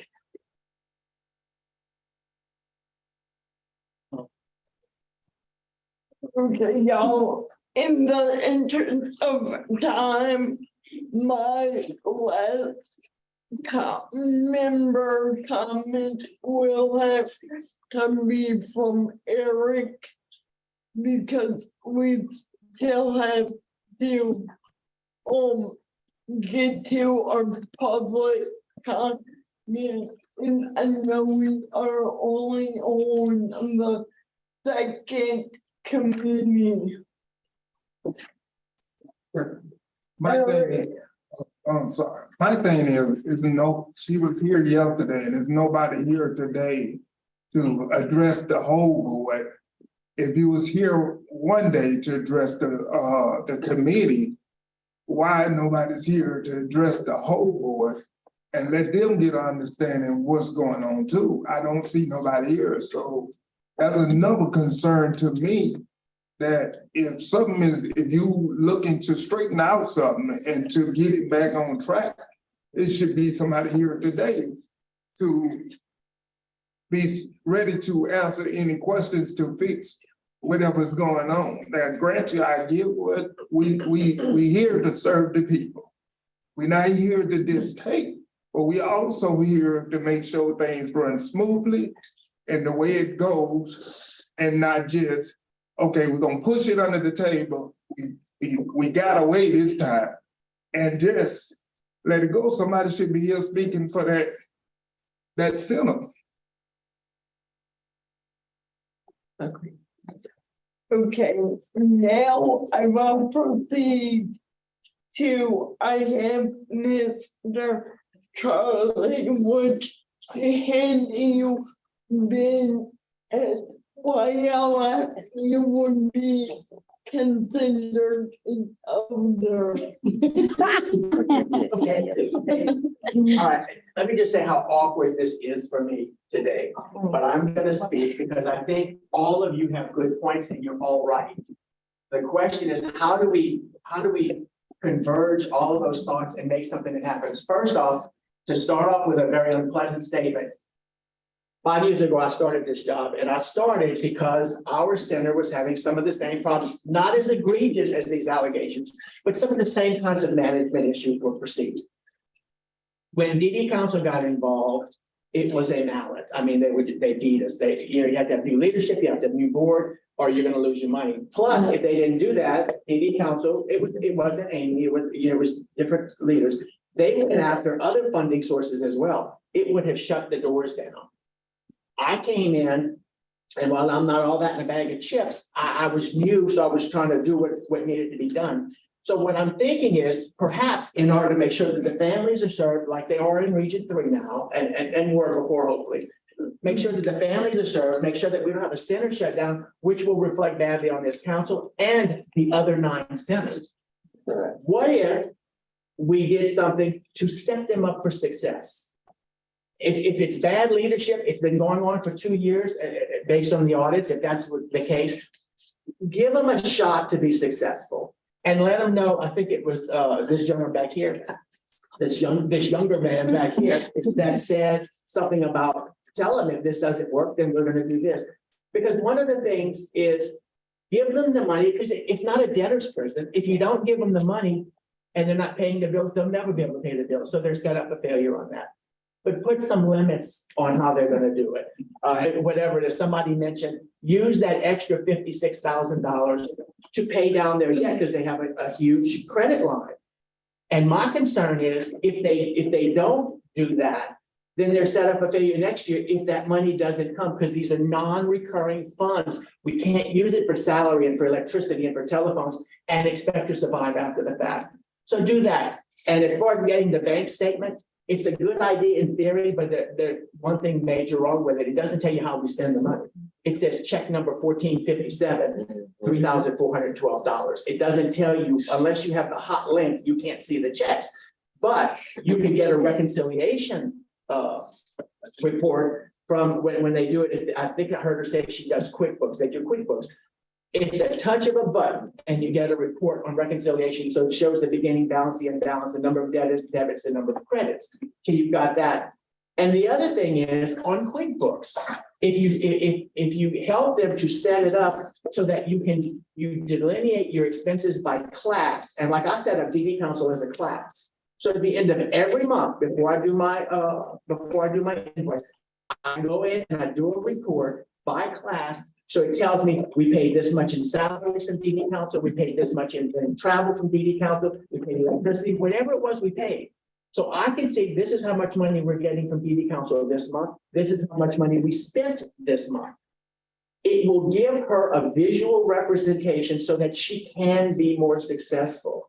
So rather than throwing that gauntlet down and cutting them off at the knees, help them to be more successful. But sorry, Aisha, but to be fair, if she doesn't take that opportunity, then you have to hammer and cut it off at the knees. Because you can't afford to be spending more money. And if you're concerned that the families aren't being served anyway with the money, then you're not having the money.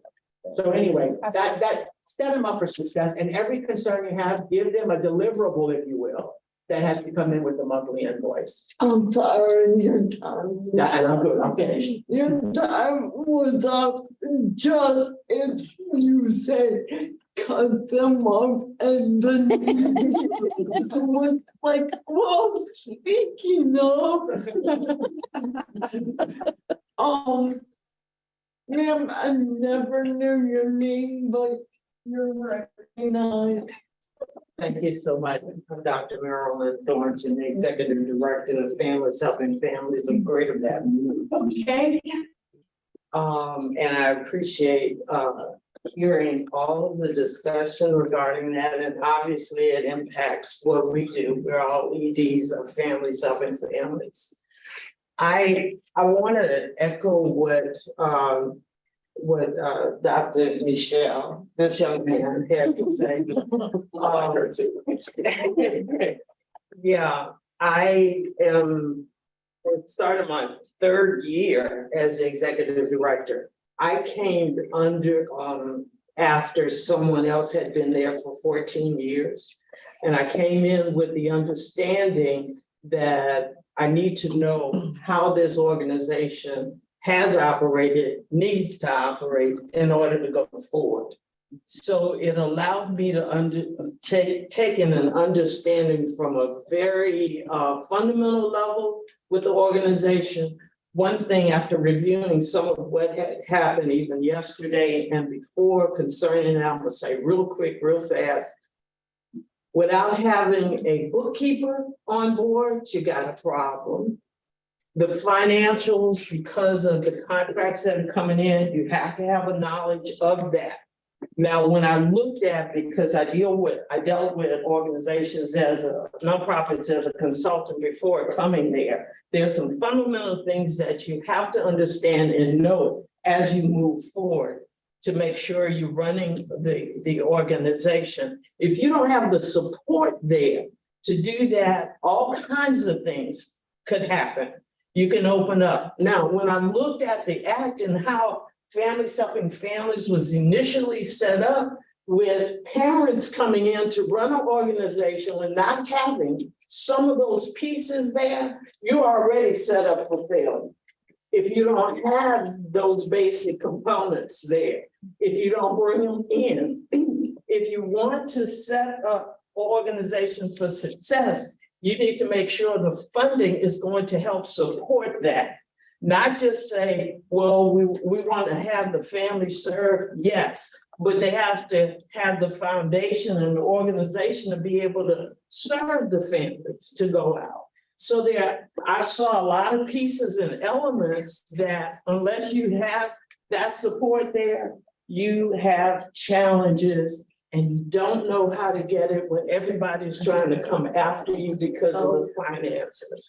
But very key, having a bookkeeper and someone, there are other elements there that the council needs to make sure that those pieces are available so that people can succeed with the nature of this particular organization as a nonprofit. You have major nonprofits out there who are, sometimes we have the tendency to measure all nonprofits with the same standards, and that may not necessarily be a good thing. I do have a lot more, but let me sit down. Thank you. Yeah, you're right. Nicole Flores, Families Helping Families in Acadiana Director, and I'd like to, again, mirror what they're saying. Having the support is key, having a direction and corrective action plan, but having that bookkeeper, the treasurer, and the board to support you to make sure you're as transparent as possible and accountable are key. So I know that they mentioned they had a new bookkeeper, they had some things in place, but like you said, not cutting them off at the knees and giving them a chance to succeed now that they've had some things in place and the eyes are on. So that was what I. Yes. Hey. But yes, they had 9 other centers. They could have reached out to y'all and say, hey, we need to set this up and line this right. And if you needed help, you could have did that.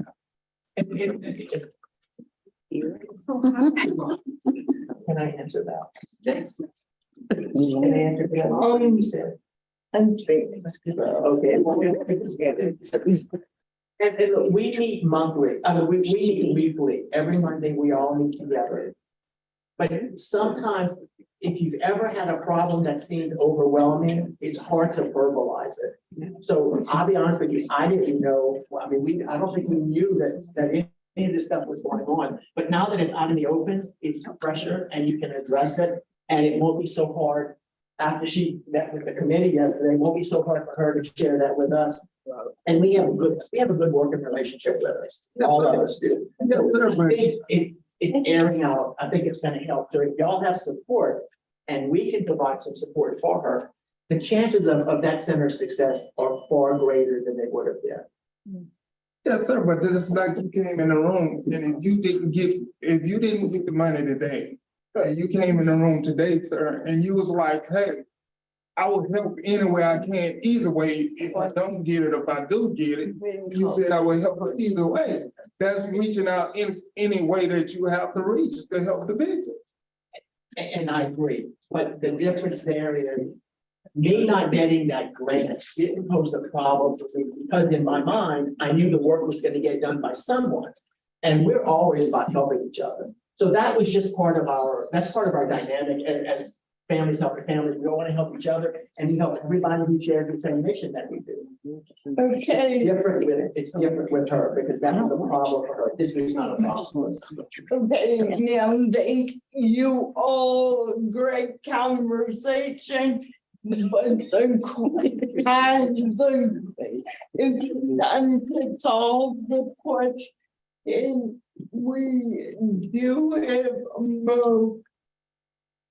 we may have a motion on. So the question is the self-determination in community inclusion recommends the council continue with contract with FHF of NOLA and its current funding, but require the following be provided, such as quarterly reports to the committee and council, step detailing FY21 and 22 audits and actions to migrate those concerns, the data to support changes should also be included, such as updated policies and findings. And then we are proposing a leadership assessment to determine current needs within management, including directors, assistant directors, supervisors, in details in plans of actions that are being taken to address all needs. So now it's time to vote. So can Ebony take a roll call vote? Or can actually Ebony explain what the yay is and what the nay is? Okay, so a yes vote will, you're in agreement with the motion that's on the screen. A no vote means you're not in agreement. Can you make it bigger? Thank you. And then you can amend after your no vote? Well, after everyone's done voting. Okay, I'm calling everybody just for the record. Ms. Earhart, Ms. Banks? Yes. Ms. Banks, yes. Dr. Barrett Vecchio? Ms. Bazil, Abstain. Ms. Bazil abstains, Ms. Bayham, Yes. Ms. Bayham, yes, Ms. Kosei, Ms. Crane, Yes. Ms. Crane, yes, Ms. Eagles, Ms. Gonzalez, Ms. Hagan, No. Ms. Hagan, no, Ms. Harmon, No. Ms. Harmon, no, Ms. Hymal, Ms. Jordan, Dr. McKee, Ms. Polazola, No. Ms. Polazola, no, Ms. Richard, No. Ms. Richard, no, Mr. Rocca, Yes. Mr. Rocca, yes, Ms. Stewart, No. Ms. Stewart, no, Ms. Tarver, No. Ms. Tarver, no, Mr. Taylor, Mr. Taylor, no, Ms. Washington, No. Ms. Washington, no, Ms. Webb, Dr. Wilson.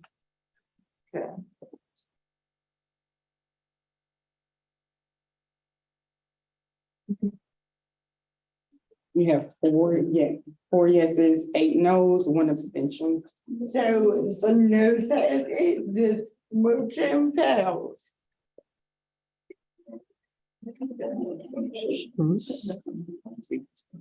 So is there another motion the council would like to offer?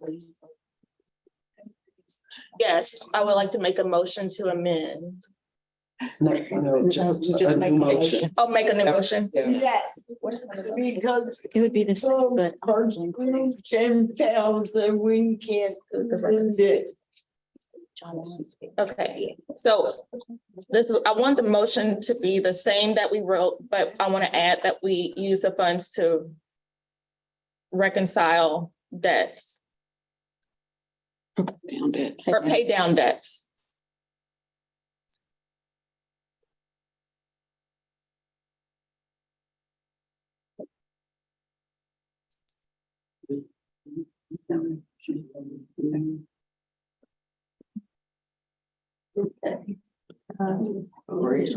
Can I just get clarity? And I just say this has been saying preparing like. Are we not live? No, it is live. It's just saying. Okay. Okay, there. Okay, when you say the additional money, The non-recurring portion.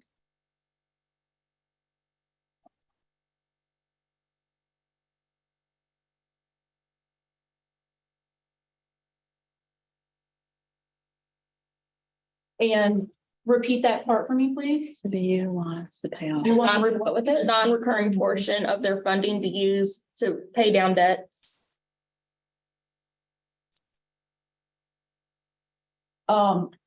Just a comment. I might need for you to have a plan B. Their money is state general funds, and I'll have to verify that they can use those funds to pay down that debt in that way, given that they're a nonprofit and they are not a state government entity. Okay. Thank you. So They were getting money now from the council. the motion, It's state general funds from the council, not our federal funds. For sure, if it was the federal funds, they could not do it. You can't use federal funds that way. State general funds, I'm unsure. So I have just a question. So does it specify in their contract what they're allowed to use the funds for? They use the funds for our statement of work for their deliverables. So it's to make sure that they deliver what we're asking them to do. Okay. They don't spend it on So they would have to show that. guys, there's a motion on the floor. I'm so sorry, Melissa. Oh, that's okay. I'm just thinking about contracts. And that's why I wondered what was in their actual contract. Because to me, then you'd have to show how the debt was used to pay for. Can we hold this off till the big Miss Bayham? Cause I really need a second for Miss Stewart's motion.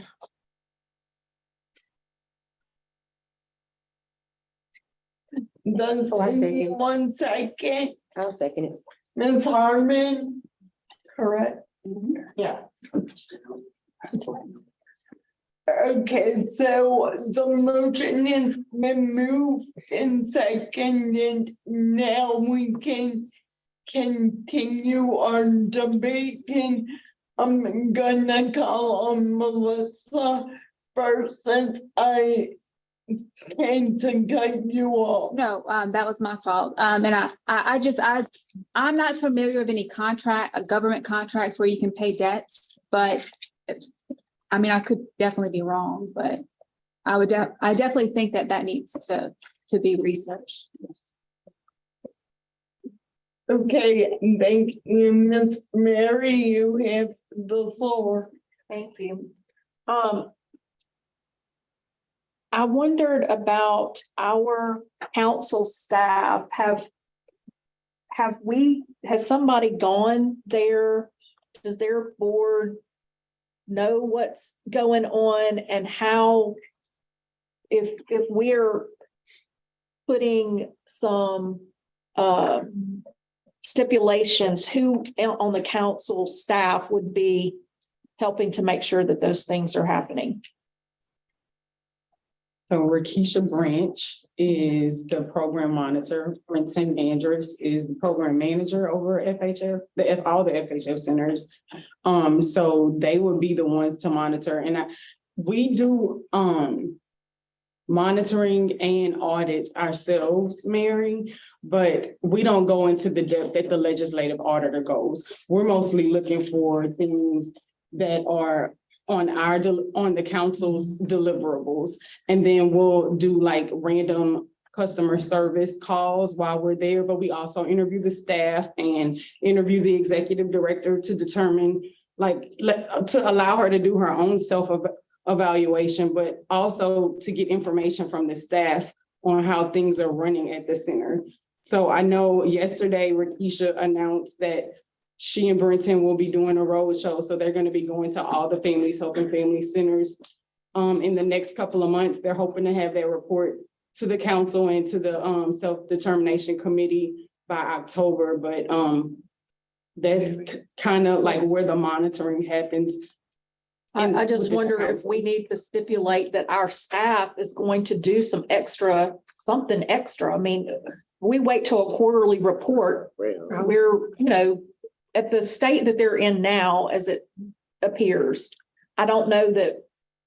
I wonder, Brenton, is there something that you feel like y'all could do to help make this work out better? Like they're saying, you don't want them to fail. How is there something that they're lacking, that there's something that we need to be doing from the council standpoint, I guess is my question. I mean, I guess what I had in my head based on the conversation yesterday, as far as monitoring would go. And certainly, I mean, it takes time to write a contract depending on what you want and how you want it and all the details. Certainly, the more specific you are, the more we have to go off of. If you're not very specific, then we just kind of determine what we think should be included. I will say one thing, we don't have anyone on the council that has been a CPA in the past. So that's why Ebony stated, we rely on these legislative audit reports to provide us a picture of the how fiscally sound a center is, because we don't do that. I mean, I can't even say I'm great at my own personal budget, much less. I know where my deficiencies are, okay? So we do look more at certain deliverable aspects of things, but what I had in my mind based on some of this information when we were writing the contract was we would go through what the audit says, and a lot of the responses that the director gave you in the committee yesterday were responses to a lot of the concerns in the audit, but I felt like there could be more detail. I like details because the devil is in the details. So we wanted more information of what is that specific policy, who is responsible for those things. And that stuff would be reported to us monthly. So if we are looking at data to support changes, so we would want those reconciliation statements, because that was one of the things that they mentioned was a concern. We would put that would be submitted monthly to staff as part of our monitoring process. Some other stuff I had thought about was, she had made the comment, I think she had a plan, or that center had a plan to pay off debts by December of this year. So at least until December, until that debt is paid off, a monthly report of what progress you're making to pay that. What was your balance? Where is it at now? Are you still on track? Sort of that kind of idea is what I had in my head. The quarterly report would then be on the responsibility of the center as well, because you're giving me this stuff monthly, but I still have that accountability in mind. So it's on you to develop, with all that stuff you sent me monthly, you put it in a quarterly report that's then going to go to the self-determination committee. And I have an expectation. I don't know that it was going to be something to put in the contract. I don't know, but that someone from the center would then report on that. Because sort of the situation we have right here, you have a lot of accusations, you have a lot of concerns. We can't answer those questions. We can tell you what our concerns are, just as your concerns are, but I can't tell you what you're doing. So it'd be helpful for someone from that center to come and provide that quarterly report. As far as the leadership assessment, the idea that I had in my mind is that this would be a third party, not someone on staff, not your board president. This would be someone else outside of your agency that comes in and talks to everyone that is responsible for any management in that center, and do a thorough assessment of where those deficiencies are. And then give me your plan that you've developed with your board on how you will address those things. And then from there, based on what your plan is, then we have another set of monitoring that's going to kick in. I want to make sure you're following that path as well. But that's just a very off the top of my head, because I don't know what you're going to do. So I haven't put too much thought into how to proceed. Are you until I talking get about to a the direction. contract when you're saying, for monthly, that's going to be written down somewhere? Is this some new deliverables or contract that you have with them that you're about to put in place after these things change? Yeah, their contract will have to be Okay. different. If you decide to continue contracting with them, you would then have these additional things. They would be deliverables, not in the deliverables of, in a sense of what they're doing currently. The stuff that we're monitoring currently is how many trainings you actually did, how many people you spoke with, how many referrals you made. This is going to be more of a, it's going to be more focused on those particular statements or written statement or things that they are reporting out to us. It's not necessarily that interaction with families that we're looking at. It would be addressing those concerns that have been identified. So it would be another set of deliverables. So they would have a different contract than they have had in previous years, and it would also be different from other centers, because all of our centers get the same contract. They all have the same responsibilities as far as what we're asking them to do. Yeah. Whose responsibility is it to ensure that the board is seated according to their bylaws? Because I'm going back to Bayou Land. Their board stayed the same for 20 years. No new members, no one rolled off, and they had checked out. So I don't know if that could be this case. They could be in Yeah, I mean, total compliance. I have no It would clue. be the board. The board is responsible for making sure they're compliant. But whenever we do our audits and whenever we do our in-person visits, we look at those bylaws to the best that they're written. And we try to make a determination if they are in compliance, which is why we do try to ask information about your board, specifically what box they're checking off as far as the makeup. But some centers, as far as bylaws go, some are more specific than others. And so you just have to compare. Do we have the information on what was done with Bayou Land whenever we had these issues? We got a new board Mm-hmm. and the board fired. I mean, I could tell you what Did the council say, go back and say, this is what the council required?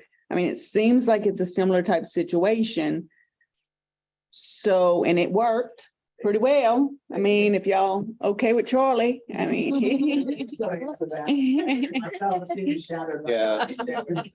I mean, we'd have to go back into records from whenever that was. I was here for that. I was here too. Recollection is yeah. And the director. As a result of y'all discussion. Right. So we initially had concerns. We brought it up in the meetings. We discussed that these are the concerns. And we put in an action plan that said, these are the things that you're going to address. Whenever we still saw those concerns were there, the director at the time and myself, we had a meeting with the board at Bayou Land. And basically said that, at that time, their board was not in compliance. We had concerns there. And we did not feel that at the time leadership was effective, and we didn't think the concerns that we had were taken seriously. And it was basically if our funding was going to continue for that center, we needed different leadership. And the board did resign, the director resigned, and we have this young man that everybody keeps saying that came in. And then once, and then certainly if you are going that much into the weeds, Charlie can answer, but basically we had what those concerns were, and Charlie developed a plan whenever he came on board that basically said, these are the concerns, this is what I'm doing, this is how we're going to achieve it. This was his kind of time frame of what he thought those turnarounds can happen. And certainly there were massive changes within that center, especially when you look at the financial stability of that center. But that's what we did in that situation based on where we were with that center at that time. Okay, are there any more questions from this table? Any public comment? I got one more. Is it possible when things like this come up that so to know what we did in the past, to kind of mimic our decisions in the past? You know, so we have like a standard. Consistent reasoning, because it sounds like we did something and they revamped the board, got a new ED, but it wasn't as drastic as what's going on now with New Orleans. So I just don't want us to have like erratic decisions. Because I didn't even know, like, being a new member, I didn't know that this had happened in the past. Okay. So it would be nice to know, like, historically what happened, what decision came from the council. So we can kind of be consistent. Any other questions? Okay. Public comment? Yes. What you're asking. You in the back. What you're asking about is called precedent. So that's a precedent that is established by the council. The council will have to take that into consideration, but you have to make sure that the action was closer in similarity to what previously occurred. So you do take that into consideration. The other thing that I will caution you about is that all of the families, helping families, are an independent organization. They have a life connected with their incorporation. So you can't overstep what is the responsibility of the board of directors that the state holds the board accountable for as well. You can make the suggestion based on the obligation you have in funding, but be careful of the decisions you make that does not allow the board to take on its responsibility for the organization. Okay. Dr. Charlie. I mean, yeah, and all this work. Yes, ma'am. I'm gonna just suggest that you put it in writing as a procedure or policy, a guideline or something, because as the staff changes, as the council changes, the only way to keep continuity is if it's in writing. And I don't know that changing the rules after the game has begun is a good thing. So start the game now and make the rules now. So that way, no matter who's in charge, who's working for the council, who's working on the council, it will be the same. And do it for all vendors, not just Families Helping Families. This grant that you gave out this morning. If I'd have gotten that grant and I didn't do my job, there should be something in place to show how the council will deal with that. Correct. Accountability. That's it. I'm done. Okay, are we ready for the question? Okay, the question is on here, on the screen. So I call your attention to the screen, and then I call for a roll call vote if you're up. Okay. So a yes vote would be to accept the motion as it is on the screen. A no vote would be not to accept. Ms. Earhart? Ms. Banks? Yes. Ms. Banks, yes. Dr. Barry Vecchio? Ms. Bazil? Abstain. Ms. Bazil abstains. Ms. Bayham? Yes. Ms. Bayham, yes. Ms. Kosai? Ms. Crane? Yes. Ms. Crane, yes. Ms. Eagley? Ms. Gonzalez? Ms. Hagan? Yes. Ms. Hagan, yes. Ms. Harmon? Yes. Ms. Harmon, yes. Ms. Heimel? Ms. Jordan? Abstain. Ms. Jordan abstained. Dr. McKee? Ms. Polazola? Yes. Ms. Polazola, yes. Ms. Richard? Yes. Ms. Richard, yes. Mr. Rocca? Yes. Mr. Rocca, yes. Ms. Stewart? Yes. Ms. Stewart, yes. Ms. Tarver? Yes. Ms. Tarver, yes. Mr. Taylor? Yes. Mr. Taylor, yes. Ms. Washington? Yes. Ms. Washington, yes. Ms. Webb? Dr. Wu? Features and premium. All right. 12 yeses, 2 abstentions. Okay. The yeses have it, this motion passes, and Nicole, can you please?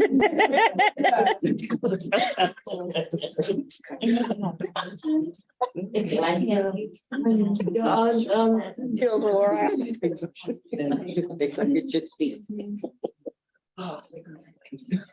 You did good. She did. She did an amazing. Yeah. You didn't even cuss. That's great. Oh, I recognized it. all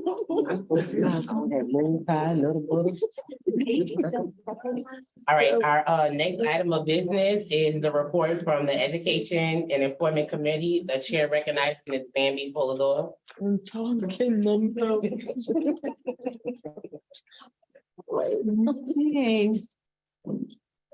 When can I catch my breath? Okay, so I am giving this report because Dr. McKee was not able to be with us today, but she did lead the meeting yesterday. And so the Education and Employment Committee met yesterday and has one recommendation to present for the council. We received updates on contractual activities in Goal 3 of the council's fiscal year 23 action plan. I encourage all of you to review the status update document that we receive quarterly for specific updates on each activity and any documents linked in our committee agenda. We then received an update from LRS, Louisiana Rehab Services, regarding approval of the memorandum of understanding between LRS and Louisiana Department of Education, which is the LDOE. The memorandum of understanding is an agreement between LRS and Department of Education that will help to better serve students in pre-employment transition services, which is known as pre-ETS. Transition services and third-party provider services within the school systems. The Department of Education cannot mandate that school districts use third-party partnerships, but they're encouraging them that is available and advising them to utilize these services. They are also providing steps to families to get those services. LRS also spoke on rate increase for supported employment. They will now get funded for job search assistance. The next step is to get that increase in the other employment sections. The hope is that the rate increase will fill LRS vacancies as well as provider vacancies. Dr. Cade Brumley, the state superintendent of education, gave an update that included the shifted diverse learners to teaching and learning department. Networking with special education directors around the state, sharing challenges and ideas. The Special Education Fellowship Program. Veteran special education directors are mentoring new special education directors. Cameras in the classroom, 10% upkeep amount included in the budget. Special education teacher pay, there's differentiated compensation. And then special education playbook, inclusive education instructional strategies receiving national attention. And updating the dispute resolution process. They're commissioning an independent study and will have a report with recommendations for improvement. The Department of Education then gave their report on the Special Education Advisory Council annual reports. Each school district submitted a report. They are linked on the Department of Education website, and the report is include links. And the report includes The report will be updated on the LDOE website as new information becomes available. LDOE then spoke on cameras in the classroom.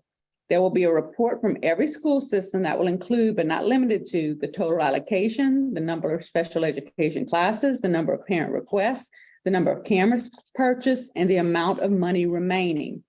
This report will be presented to Bessie in August.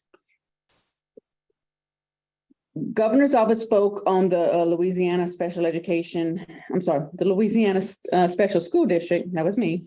And there's a new superintendent announced for the special school district. He was the superintendent for the Tennessee School for the Visually Impaired.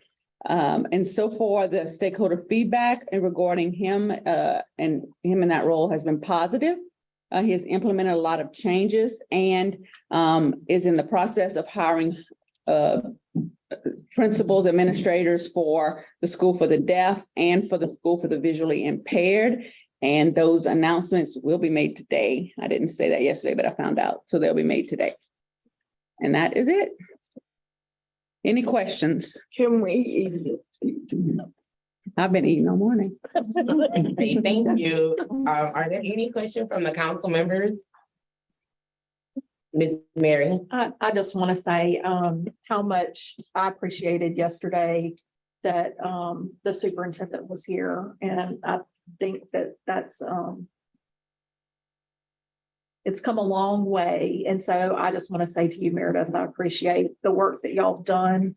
And I know it's been collaborative and there's a lot of people involved, but I really appreciate that. And hope that you'll let them know how much you appreciated being here. Thanks. I will. He really appreciated the invitation and the welcome too, just to be able to listen and engage with this community. So I thought it was a wonderful opportunity. That's great. Thank you.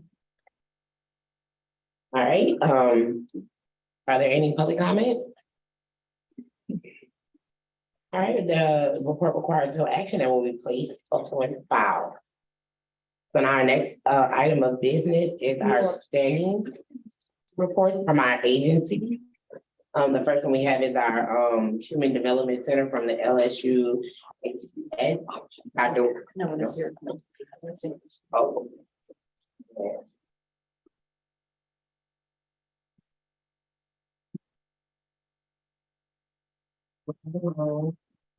Okay, the next item of business is our report from the Louisiana Rehabilitation Services.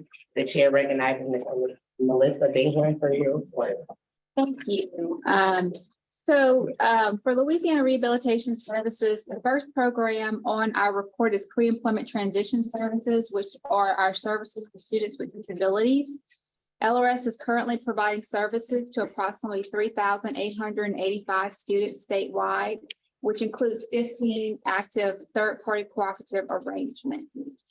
In vocational rehabilitation, we currently have 8,572 open vocational rehabilitation cases and 2,943 pre-employment transition service cases.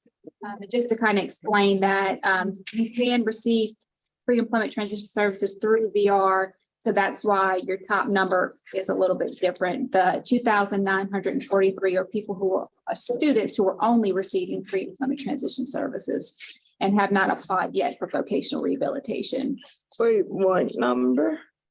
So that's how many students we're serving, 3,885, and 2,943 only receive pre-employment transition services. So if you do the math, the other individuals are receiving their services through a vocational rehabilitation case. You can receive pre-employment transition services prior to an application for the full vocational rehabilitation program. We currently have 2,375 open cases of individuals with developmental disabilities. And for the last quarter, we closed 97 of those individuals into competitive integrated employment. We also have our numbers for our rehabilitation employment development specialists by region. And as we discussed yesterday in the Education and Employment Committee, we have this position, which is an in-house job developer in every region, with the exception of Region 3, Homa. We have not had a qualified applicant yet for that particular region. Our Louisiana Rehabilitation Council, which is the advisory council for LRS, will be meeting on July the 27th. We currently, excited to say that we have filled most of our positions on the council, with the exception of the director of a federal Section 121 project, which is the tribal VR program. So we're still looking for to fill that particular vacancy. LRS also has an in-house benefits planner.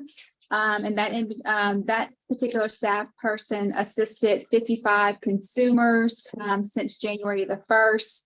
And we also continue to send individuals to Lighthouse for the Blind and LSU Human Development Center, who also have work incentives, planning, and assistance programs. And LRS will also we will have our second annual second annual virtual job fair, which will be held on October the 11th, and it's being done in conjunction with Healthy Blue, who has again generously sponsored the event. And so you will start to see flyers and such on that. We're working to get the QR code and things like that for in order to losing my words. Advertise? The QR code, so you can sign up. Thank you. I apologize. Just forget the most simplest words. We also have continued our Disability Innovation Fund project with Southern University. And we are starting to see participants for this particular project.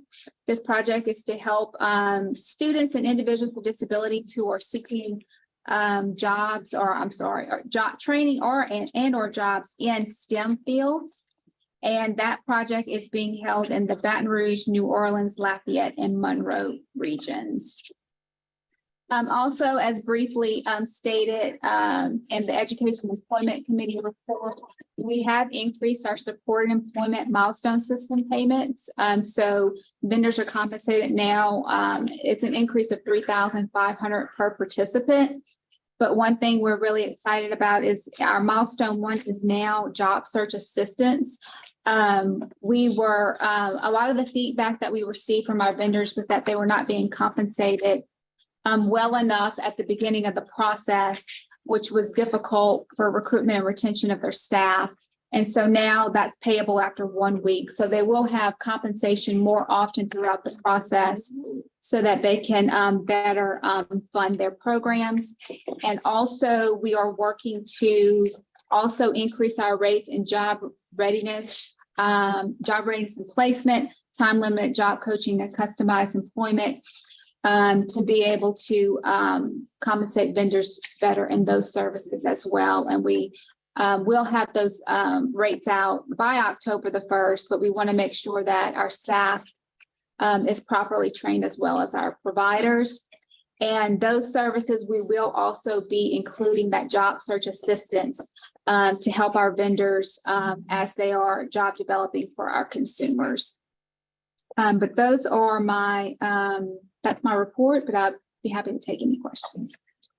right, are there any questions? Thank you, Ms. Bayham, for your report. Are there any questions from the council member? Any questions from the public? All right. I just want to make a comment, just kind of piggyback to what we talked about on yesterday. According to Louisiana Believes, there's 1,303 public schools, 70 school districts. I think we need to see if LRS is active in all of those districts. Who are you guys, sponsoring or whatever, you guys do? Where are you active and where are you not active? So that we can see that all of these students are getting services. Because LRS is not active in all, it's just not. So I think that we need to see this. I mean, school is about to start. I mean, quarterly, yes, we do meet quarterly, but before school starts, I think that we need this information. And that way we can help you or make sure that these students are getting services. Everybody in the school district should know about LRS. Everybody. Yes, ma'am. All right, some public comment, Dr. Michelle. Just to say, I think Melissa made reference to this yesterday. When I was special ed director, we used it in LaFouche Parish and it worked for the most part really well. A lot of districts are hesitant to use it, not because it's not a great program, but because they don't have the match funds. And after I heard you say that, one of the things I was thinking is, I don't exactly know where those match funds come from for the school districts, but that might be something we want to for. So that we can increase the availability maybe through NFP or some other process like that, so that the school district would have that and it would be allocated to that purpose. That gives you what you're asking for, which is appropriate. Everybody needs to know about it and everybody has to have access to it. Right. But then the problem comes up that the school systems have the money, y'all have the people to do it. So we need to look at that, but I think most of the pushback on that is the fact that there are just no available funds, especially in the areas that are rural. And they the school districts operate off a shoestring budget anyway. So it might be something we want to look at, see how we can fix that problem. Right, I agree with that. I think that, as you stated, if they don't know, then how can you allocate if they don't know? Yeah. You know, You figure out where to give the money where they have to spend it. So I think just a plan, just something that we can see, showing that information, and then we can go from there to see how we can, get the word out, who's using it, who doesn't want to use it, where's the funds, all of that information. Okay. Dr. Michelle, and maybe you could speak to this better being in the education. Do you think that it's the school board responsibility to connect with LRS, that it's a twofold thing? It should. It is a legal requirement through IDEA that all students are offered the opportunity to hook up with LRS in the transition meeting when they're getting out of high school. So from that sense, in a broader sense, it is the school board's responsibility. It's typically the special ed department that does it. But then the special ed department is the department that benefits from these services of LRS for their students, but they can't use the IDEA funds for the match money because it's federal dollars. You can't match federal with federal. So yeah, it is the school board's responsibility. It's also part of the school board's priority, how can they get that money out of their budget? But school systems, and I'm not defending school systems, but it's the reality.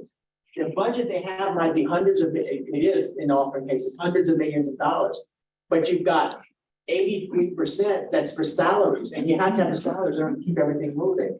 Then you got a huge percentage that is dedicated because it's bond money, and you can only spend it on those bond issues. You've got a very small percentage of discretionary income or general fund for the school systems. So they got to figure out, like everybody else, how are they going to spend this? And 28% of $100,000 is a lot of money. $28,000, they may not have that. So that it is the school board responsibility, and it's part of the vision and the prioritization of that school board under the leadership of the superintendent. So it is there, but they're in a rock hard, they're between a rock and a hard place. I mean, LRS is too, so it just seems like yes, it's a dual responsibility, of both parties. Yes. All right, is there any more questions or comments? council, the public? All right, well, thank you, Ms. Bingham, for your report. It requires no action and will be placed on file. At this time, we will be breaking for lunch. Yes. We will recess for lunch. Hearing no objection, we will resume at 1 o'clock. Yeah.